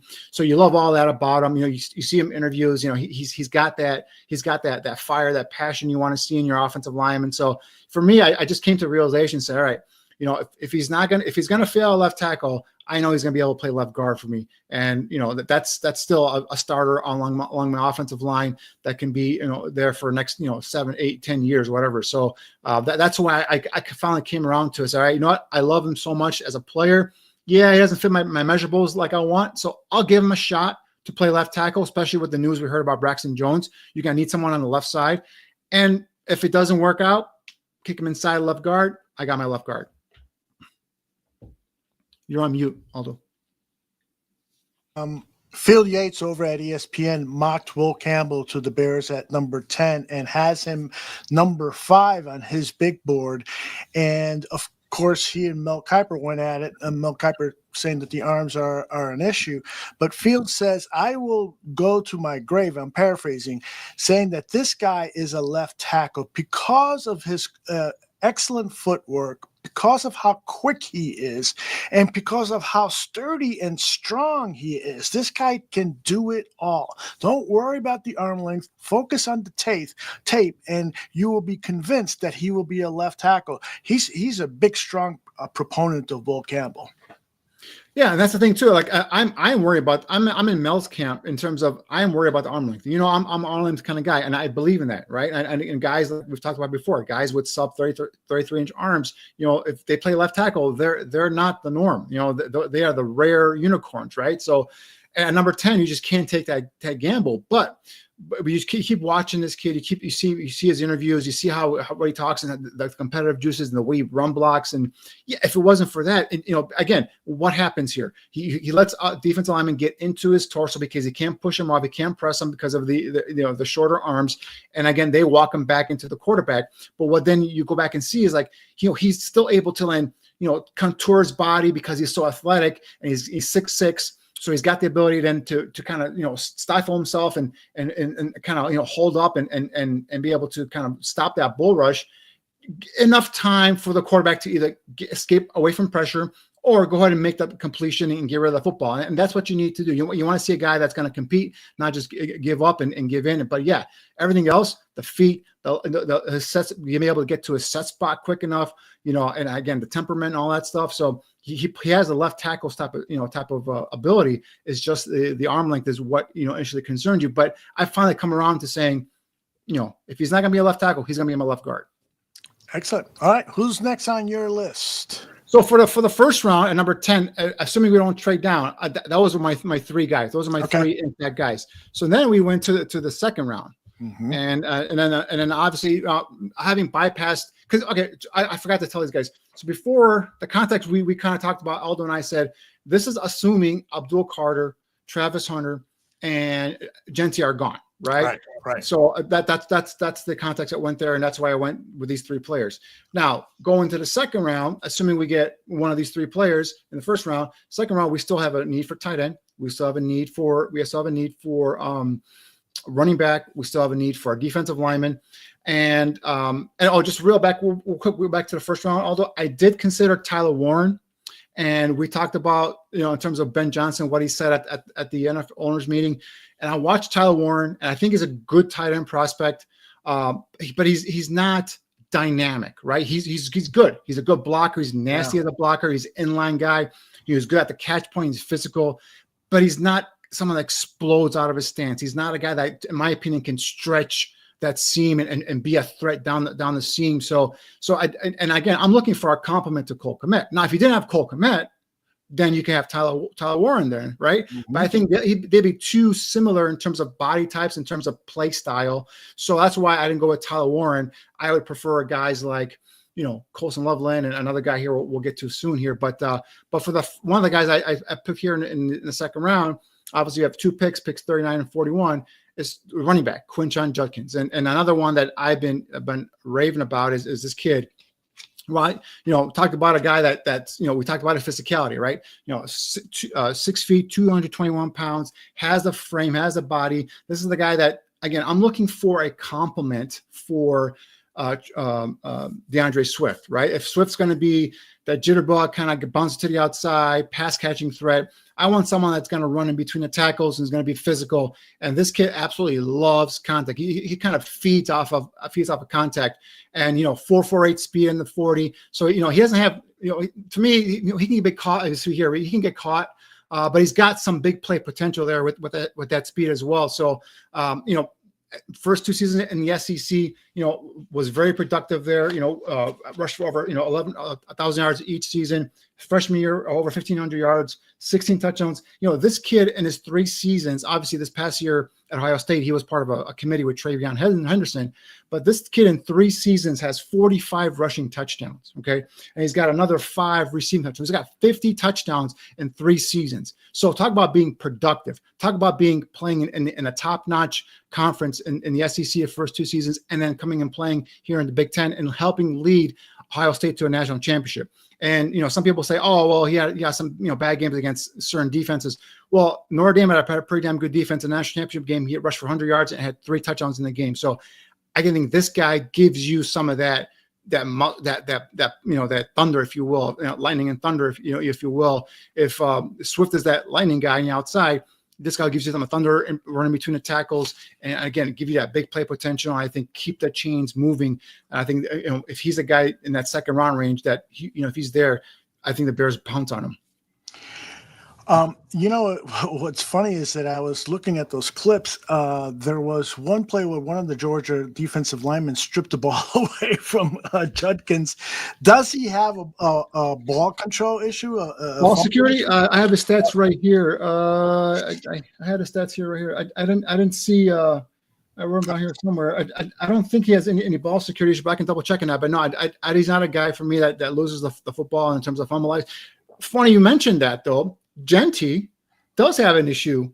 He's got 20 fumbles in his career with 19 loss. So that's, fumbling is an issue for Ashton Jeanty. So that's something that you have to keep in mind there with him, right? So, it's something I'm worried about. It's going to happen. That's going to linger into his career. No, I think they'll eventually, fix it and get it taken care of. But that is something that, he had 10 fumbles, losing 9 of them in his 3 seasons at Boise State, Ashton Jeanty. Right. Yeah. So I think that's something you have to consider with him as well. But with Judkins, I'll double check that. It didn't come across in terms of my weaknesses. I wrote it down here somewhere. I'm going through all my notes here. I just can't, it doesn't catch my eye here, but we can double check that. But to my knowledge, he didn't have an issue with ball security. By the way, Samuel posted a comment a few minutes ago that he's got a gut feeling that Jeanty could go to the Giants in their way of kind of overreacting to the loss of Saquon Barkley. Kind of makes sense. It's kind of a good insight there. Could you see the Giants drafting Ashton Jeanty with their 3rd pick? Because then if you draft Ashton Jeanty number 3, it means you're passing up either Abdul Carter or Travis Hunter, right? And so those are, those 2 are premier talents for me in this draft. Now, Abdul Carter does have the foot injury, right? We haven't heard anything about, in terms of how that's going to happen. And I know there was an issue. They found that bone in his foot. He had played with it throughout the season. There was going to have surgery. Then he's not going to have surgery. So, that's something that we're not privy to in terms of that medical information. So if there's any concerns there with Abdul Carter, I can see them maybe doing that. But assuming everything checks there, and it sounds like Abdul Carter is going number 2 to Cleveland, I would think that they would take Travis Hunter and pair him up either with Malik Neighbors at receiver or either start him at cornerback, depending on how they like him there. Excellent. All right, your next player, if you're thinking the same one that I'm thinking of, I was a little surprised to see him when you sent me this list. Take it away. I forgot which one I gave you there, buddy. I gave you Nick Scorton. Okay, Nick Scorton. So edge guy, right? We need an edge player. Assuming not, they don't get Michael Williams, or they don't get Jalen Walker in the 1st round. I think Nick Scorton is a guy for me that's really flying under the radar in terms of one of these edge players that can really come in and be a difference maker. Again, a transfer from Purdue, where he led the Big Ten a couple years ago in sacks, goes to Texas A&M, and it has 10 sacks. I'm trying to look for his breakdown here in front of me, but has 10 sacks this past season at Texas A&M, and he's a guy that, again, very versatile, can stand up and rush from a 2-point stance, can also, put his hand on the ground and be an actual defensive end, a true defensive end. So came in at 6'3", 257 pounds. Might need to add a couple of pounds there to get up above over 260, but 33-inch arms, doesn't have the ideal length, but it's good enough. We talk about a great athlete, first step quickness off the edge, plays tough, plays, mortar runs 100% all the time, solid run defender, not the greatest, but a solid run defender. And again, versatile, right? Can, like I told you earlier, can stand up in a 2-point stance, rush as an outside linebacker, can put his hand on the ground and rush as a defensive end. So, we're talking about bringing these guys in at waves. If you don't get one in the first round, I think Nick Scoren could be sitting there at second round. I think he's a guy that can Dennis Allen could watch his tape and see that the hustle, the motor, the all-out effort and the ability to get after the quarterback. And he's got pass rush moves as well. You see a dip, you see a rip, you see all that stuff there too. So I think Nick Scoren could be coming in. If he's there in a second round, could be one of those, impact second round guys that you can, throw in there, and he can be coming off the edge. And next thing you know, he's your, starting opposite defensive lineman opposite of Montez Sweat. So yeah, Nick Scoren for me is a guy that's kind of flying under the radar. He's starting to hear some first round buzz on him now, like tail end of the first round. But, if he slips in that second round, definitely a guy that I absolutely love and I think would be an ideal fit here for the Bears. I'm surprised that you have him over James Pierce. Pierce, all right, so there are a couple things with Pierce. First of all, he's only 32 3/4 inch arm length, right? So that doesn't fit the ideal size, right? He's a super athletic. He's a freak. 4.47 40, 1.56 10-yard split. He does not play a lick of run defense. I mean, you can run at him, and you can just kick him out of the way. So I think that right there, Dennis Allen will be like, "Whoa, what's going on here?" And true or not true, recently, there's been stuff about him and some attitude issues, in terms of not having the best attitude as well. So obviously that's just I haven't verified that. I'm just saying what things are people are hearing. So, Sure. But he's a one-dimensional player right now. He's just a guy that gets after the quarterback, and if he doesn't win initially with his first step get off, he's pretty much stays locked in. So could he develop into a better pass rusher? Sure, no doubt about it. And he's a freak athlete. But right now I see him more as a 3-4 outside linebacker. I think he'd be a better fit there. Outstanding. All right, let's move on to your next player. I have on my list the tight end that you were teasing us about. Yeah, Mason Taylor. So this is the guy. Doggone it. I'm sorry. Go ahead. Yeah, Mason Taylor is a guy that in my initial mock draft 1.0, I had him going, I believe, in the third round. But he ran a 4.65 40 at his pro day at LSU. 6'5", 250 some pounds. Here he runs a smooth, in terms of running the gauntlet here, just a smooth athlete. A natural hands catcher. He's a guy that gets in and out of his breaks quickly. Again, he's a seam stretcher, right? I'm talking about a guy that can complement Cole Kmet, and whether it's Colson Loveland or Mason Taylor, I think these two guys, early portion of run two, are guys that fit perfectly in that area. And we talked about Ben Johnson wanting dynamic players.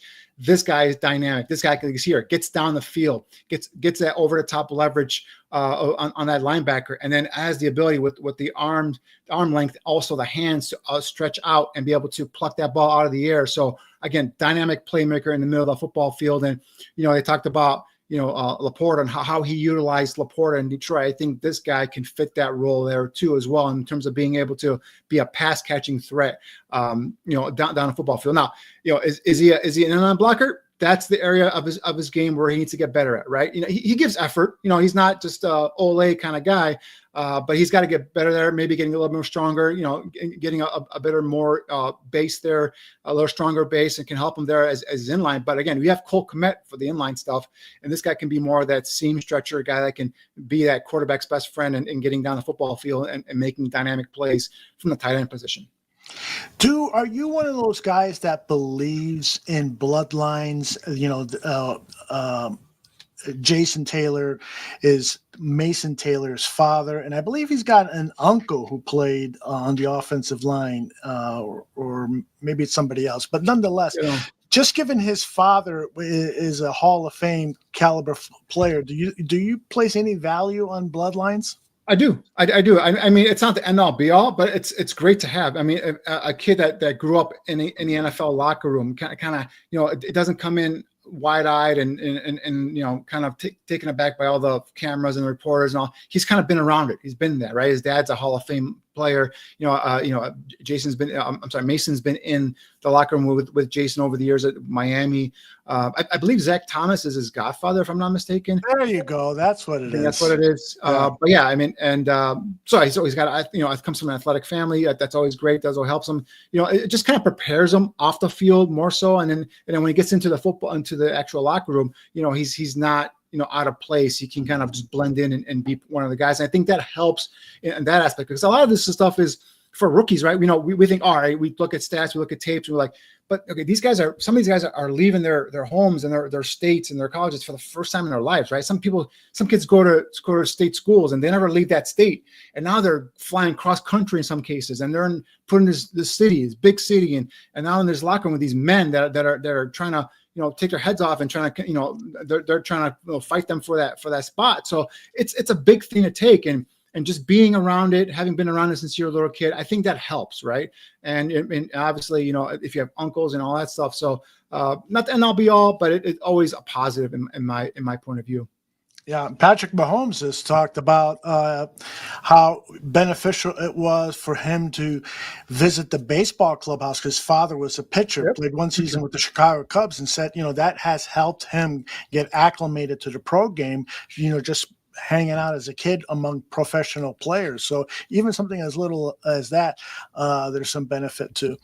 All right, the next player on the list here, the kid from Oregon who plays in the middle. I love this guy, and I even thought that there might be a possibility that he could be the 10th overall pick, but clearly I'm in the minority there. Let's talk about Derek Harmon, the kid from Oregon. Yeah, Harmon is a kid, 313, 6'4" and a half here, 34 3/8 inch arm length, 10 and 3/8 inch hand size. A former Michigan State player, transferred to Oregon in 2024, and had 5 sacks, 11 tackles for loss. And he's a guy that, for me, with that size and that length, I think he gives you some multiple options, right? We talked about the interior of the defensive line, how that's still, and in my opinion, at least, a need for the Bears. And this is a guy that in my opinion, can play some 3 technique. He can play some 1 technique. Hell, if you want him to line over, play some 0 tech and nose guard and line over a center, I think he could do it as well. Very active, very active body. Not super twitchy, but he shows some twitch, shows some athletic ability. Again, line him up at a 3 technique, have him go at the outside shoulder of the guard. I think he can get up into the gap and create some penetration there. I think he creates some havoc there on the defensive line. And again, a nice building block to kind of come in there and for Grady Jarrett to kind of take under his wing there and just kind of mold up there and coach up and be that leader for him. So I think he'd be a nice fit right there in the middle of the defensive line for the Bears. Again, athletic, length, and have some pretty good strength there as well. So that's a need defensive tackle that they brought in Grady Jarrett, but 32 years old. His snaps are being limited at Atlanta. He's still effective in terms of getting after the quarterback, but in terms of the run game, he could wear down. So I think that's an area where you have to kind of fortify that. And again, waves, right? Dennis Allen likes waves, and this could be another guy that can come in on that second unit or third unit or whatever and provide some interior presence. Indeed. All right. A lot of people wondering, where's the offense? Well, you had Quinshon Judkins, and now you've got a wide receiver. It is the final player on your list of dynamic players that could be available to the Bears in the first 2 rounds, and the player is the wide receiver out of Iowa State. Tell us about him. Yeah, Jalen Noel. And then this is a guy that caught my eye down at the Senior Bowl. I've been talking about him, here as we go along here on our previous shows. And, Ian touched on him real quick there, the 3-level type of receiver. He's a guy that can, he's got some punt return, kick return ability as well. And the way they utilize him there at Iowa State was, they able to get the ball to him in multiple ways. They line him up in the slot, runs those seam routes down the field. He's got that 4.39 speed, so he can stretch that field there. You throw the ball to him on slip screens, bubble screens. He uses his punt return, kick return ability there to kind of make guys miss in the open field. then get the big plays there. On out routes, if you line up to the outside, quick out hitting routes, he creates big time separation there. And it gets the ball and hits upfield quickly. So I went, and the one clip of, and I think we may have played it, although if not, we could probably play it, was when I think it was Adam Hogue asked him in terms of his offense and what position that he sees kind of highlighting in his offense. And he says that not by design, right, but it seems like the slot receiver position always ends up being a position that gets a lot of, balls thrown his way, or a lot of action there. And so I went ahead and looked, and I'm like, all right, well, Roman Dunze is not really, I think, a slot receiver. Could DJ Moore play slot receiver? Sure. Zacchaeus, the guy that you got from Washington, he could play some slot receiver. But this kid, and then I went back and looked at Detroit. And Detroit, I don't know, I forgot what numbers were, but Amon-Ra St. Brown, while he lined up outside, lined up in the slot a lot of times. And it was funny because when I was watching this kid, Noel at the Senior Bowl, I kept thinking to like, Amon-Ra St. Brown. So I went at some comps just on the physical part of it, right? Amon-Ra St. Brown, 5'11", 197. This is when he was coming out of USC, with 30 and 3/8 arm length, 38.5-inch vertical, 10 foot 7-inch broad jump, 4.6 140 for Amon-Ra St. Brown with a 1.63 10-yard split and a 6.903 cone. So that's, and that's one of the reasons why Amon-Ra probably dropped to the fourth round, right? A 5'11" guy, less than 200 pounds, runs a 4.6 40. But look at him now, right? Put in Jalen Noel there, 5'10", 194 pounds, right? 4.39 40 with a 1.51 10-yard split, 41.5-inch vertical, right? 11 foot 2 inch broad jump, a 6.823 cone. So, in terms of the physicals, right, and the athletic ability and the lower body explosiveness, Noel is very similar or close to, sometimes even in some cases better than Amon-Ra St. Brown. But, St. Brown's probably the better overall receiver, polished receiver. But I'm thinking if you bring this kid in with that speed, with that explosiveness, put him in the slot, obviously, Antoine Randall is going to have to coach him up and because there are some things in terms of his route running that he's got to get better at. Not a polished route runner yet. But man, with that explosiveness, with that speed, he's got very good hands. He's a guy that's aggressive in terms of going up for that, jump ball plays, aggressive at the catch point, even if he's got a defensive back hanging over his shoulder. And again, brings you some of that special teams value as well. I just think someone in that area where you can plug in and bring you that element of speed that the Bears currently lack on their offense, I think this will be a nice fit there. I earmarked him at that third round range, but more and more you look, he's going somewhere in that second round. A lot of people aren't talking him up, but every mock draft you look at, he's going in the second round area because of what he's been doing since the Senior Bowl and what he continued to do at the combine. Tooch says, I kind of like the other Iowa State receiver. He likes Noel. Yeah. Jaden Higgins. Yeah, he's more of a bigger receiver, Tooch. I think he's 6'3", 6'4". But I just think for what I envisioned and in terms of how Ben Johnson is talking in terms of that slot receiver, I think this is a guy that fits that role perfectly. Played for Matt Campbell at Iowa State. He runs a pro style offense, right? Well, not saying it's similar to what Ben Johnson does, but he has some pro style concepts already. Noel, he's familiar with that stuff, so I think the transition could be easier there. But again, that element of speed, the big play potential, add on top of it the special teams abilities as well. I think that makes Noel for me a little bit more of a better fit right now than Higgins. Getting a compliment on the T-shirt you're wearing from Chicago Sports Podcast. Solid shirt, looks very nice. Appreciate it. This is my YouTube station. Yeah. So make sure you are a subscriber to Shimon Draft Scout. For those of you watching, it is written at the top of the screen, Shimon Draft Scout. It's all one word. And for those of you on audio podcast, Shimon is spelled SHIMON, and then it's Draft Scout, all one word again.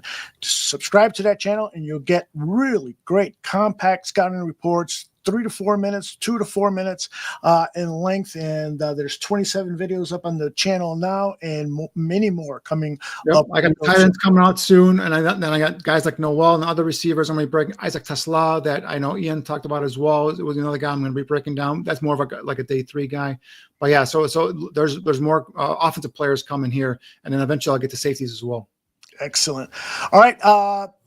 I want to talk a little bit about what's come out of the owners' meetings.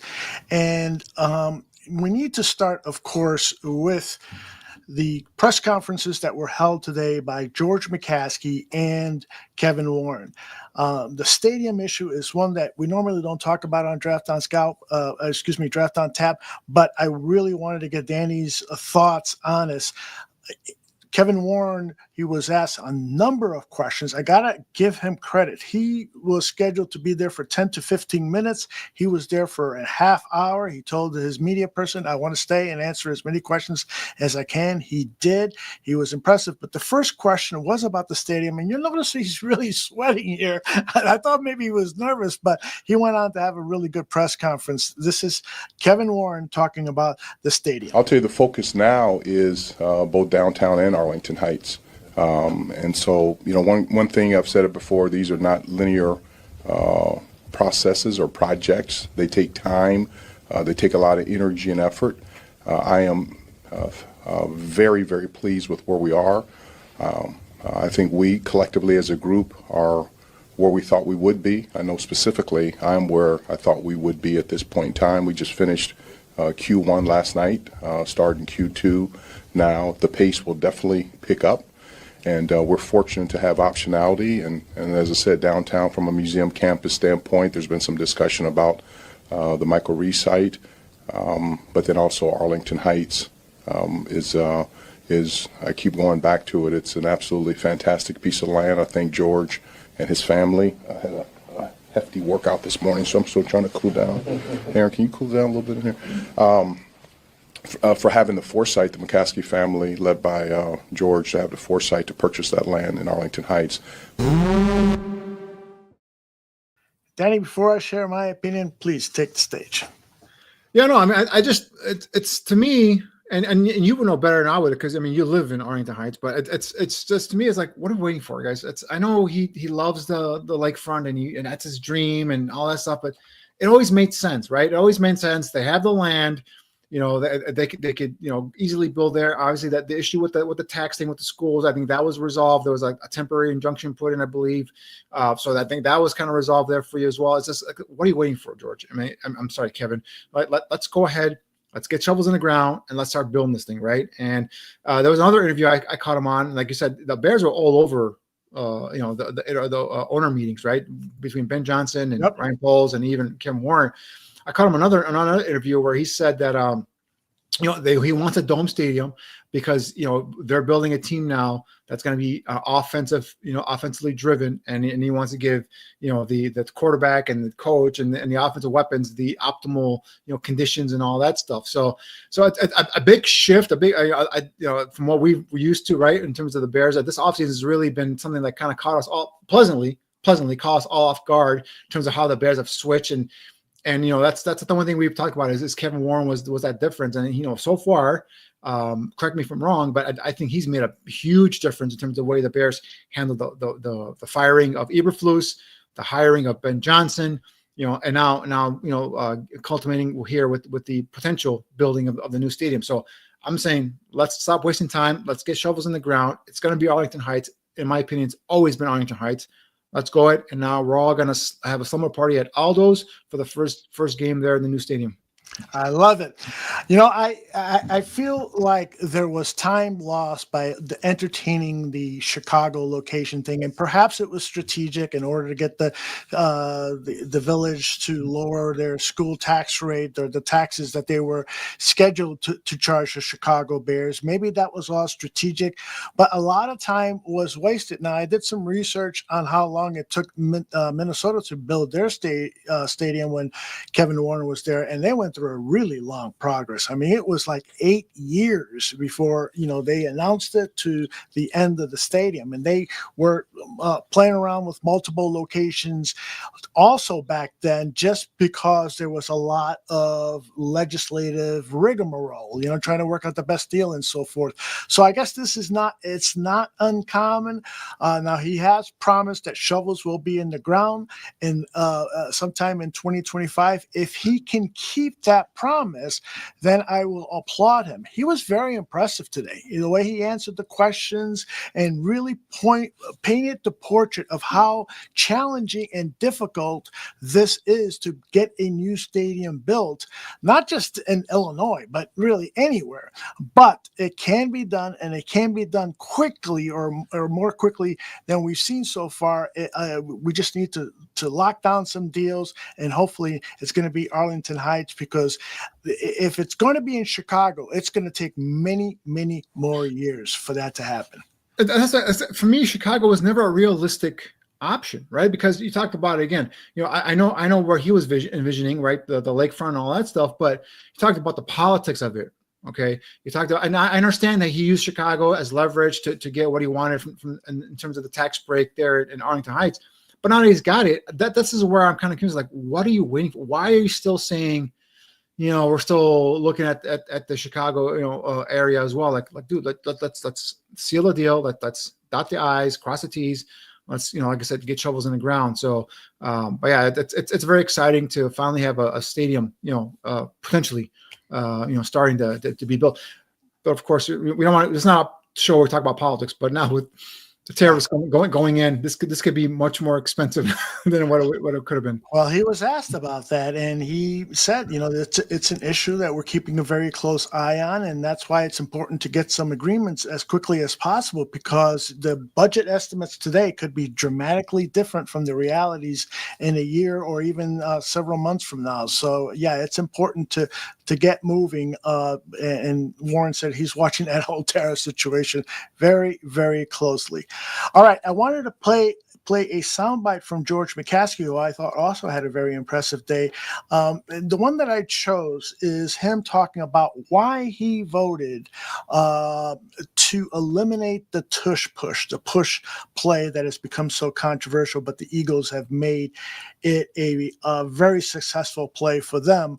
But there are some concerns about the play, and they took a vote today, I think it was, and it was 16-16. McCaskey explained why he voted to eliminate the rule. I know they say that we don't have sufficient injury data on it, but to us it appears to be an inherently unsafe play.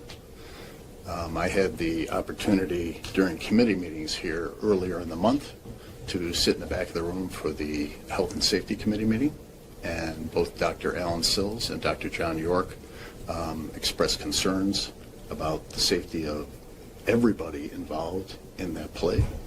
And for decades there was a rule on the books making it illegal to push the runner, and it went away in 2004, and I always wondered why that happened. And Rich McKay, the chairman of the competition committee, explained to us yesterday that the officials said that it was too difficult when there was like a moving scrum down the field to determine whether an offensive lineman was blocking or pushing the runner. So they took it out, which led to the push play. From what I understand yesterday, the discussion about the push play is going to lead to a broader examination of whether that general rule should be brought back. And again, we think it'd be an enhancement to the game to make it safer for the players. Did you deliver any sort of message at any point, just about kind of like did you have that opportunity to like your personal view on it? Yeah, they have an open mic situation, and we spoke in support of banning the play. And supported the Green Bay Packers. I asked the membership not to let that get out, that I had supported a proposal of Team Voldemort. He was charming. He was knowledgeable. He explained everything really good. I wish I could see more of that George McCaskey. But what say you about the rule? Do you think it should be banned? I don't know. And okay, so for me, it's all right. I always go back and forth, right? It's not a football play. It's a rugby play, in my opinion, right? But the competitor in me says stop it. Right. I don't want them to ban it because I can't stop it. And I think Aaron Glenn and a couple more defensive minded coaches said, you know what? Or I think Vrabel said, well, we're going to stop, Lamar Jackson from running now because we can't stop him from running. I was like, so that's the competitor in me says, all right, you know what? and then the data hasn't showed in terms of concussions or injuries and all that stuff in terms of resulted directly from that play. Now, George went into details in terms of what they've been told by the medical professionals for the NFL, and in terms of future issues or concerns, that's something we're not privy to. But just the play itself is annoying because you can't stop it. But then the competitor in me says it's a football play. You as a team, whether it's Bears or Green Bay or whoever, stop it. That's it. And I think what would stop it is if one of the quarterbacks, of in this case Jalen Hurts, if he got hurt, right? So if you're a defensive coordinator, do you now do the Frankie Louvo and just launch your linebacker right into the quarterback? And once they see the quarterback getting, you might get a penalty here and there, but once they see the quarterback getting hit, they might say, all right, we might not run this against these guys, So then that could be the way. I don't know. It's just, to me, like the Wildcat was the same thing when that came out, and then all of a sudden you found a way to stop it. The RPO stuff, you see a little less and less of that now in the NFL. You see more and more of the general pocket stuff for quarterbacks. So the competitors says, let's stop it. Let's not ban it. But it just the fact that it's 16-16 and now they're going to kind of table it and come back in May, talk about it again, doesn't seem like it's going to be it's going to be sticking around for much longer. Yeah, I would agree with that.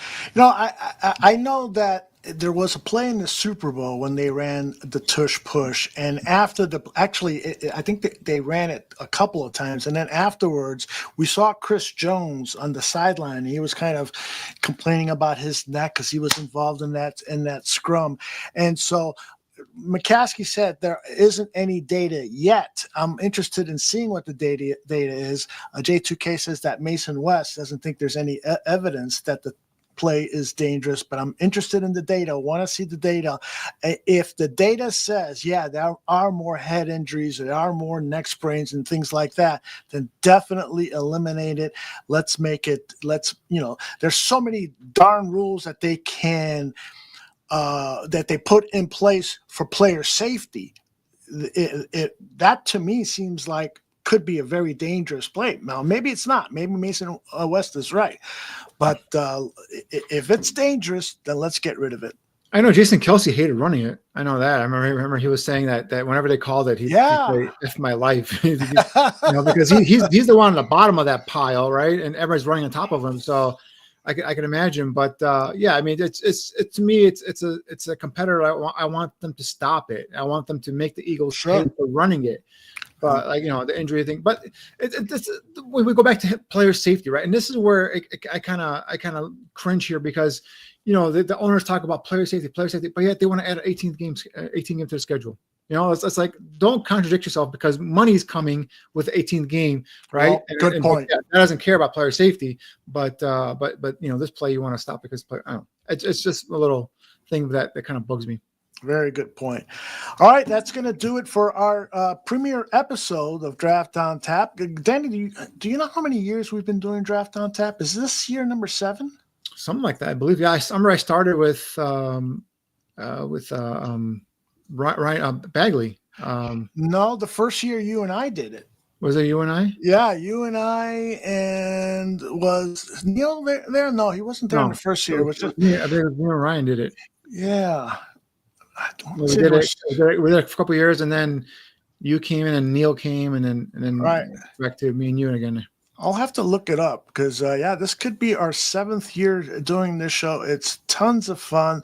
We have kind of cut down the amount of episodes. It's just so much work, but I think we came up with a good solution to do 4 shows during the month of April leading up to the draft. So Danny will be talking about more prospects. And again, as Danny has said, if you've got prospects you'd like him to evaluate, please reach out to him or reach out to me, and we will get that done for you. And Shimon Draft Scout is another site that YouTube channel that you should be a subscriber to. Anything else you want to add? If you like the shirt, the person that participates the most and for Shimon Draft Scout might have a shirt for you at the end of the draft season. So I love it. Incentive there. Give me your players. Who you guys want me to go ahead and break down for you? So, like I said, tight ends are coming up this week or weekend, and then we're going to go to safeties and then also some receivers there as well. Jalen Noel will be a guy that I will highlight there on Shimon Draft Scout. So There get ready for are that. 357 people watching across our 3 platforms, Facebook, YouTube, and X. Head over to YouTube right now and search Shimon Draft Scout, all one word, and then subscribe to the channel and interact with Danny. He will interact with you.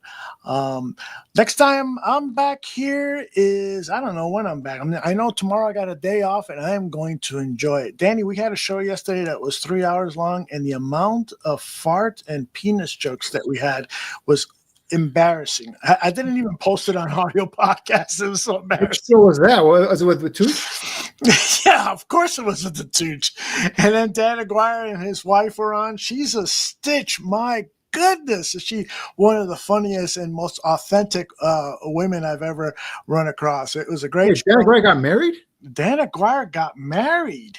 Wow. Yes. I don't know that. That's breaking news. Yeah, it happened next? last summer. I actually flew to Cincinnati and witnessed the wedding. And she's a wonderful lady. Her name is Nikki, and she was actually his high school sweetheart. And then they lost touch with one another. And then about 3 years ago, he found her on Facebook, and they started dating again. And then before you knew it, he asked her for marriage, and she's moved in, and they're living happily ever after. Well, congratulations, Dan. I didn't know that. I will let him know that you offered congratulations, because he doesn't watch this show because it's just too technical for him. He goes, I'm not a tape watcher. I want to talk about penis jokes and fart jokes. Tooch watches religiously.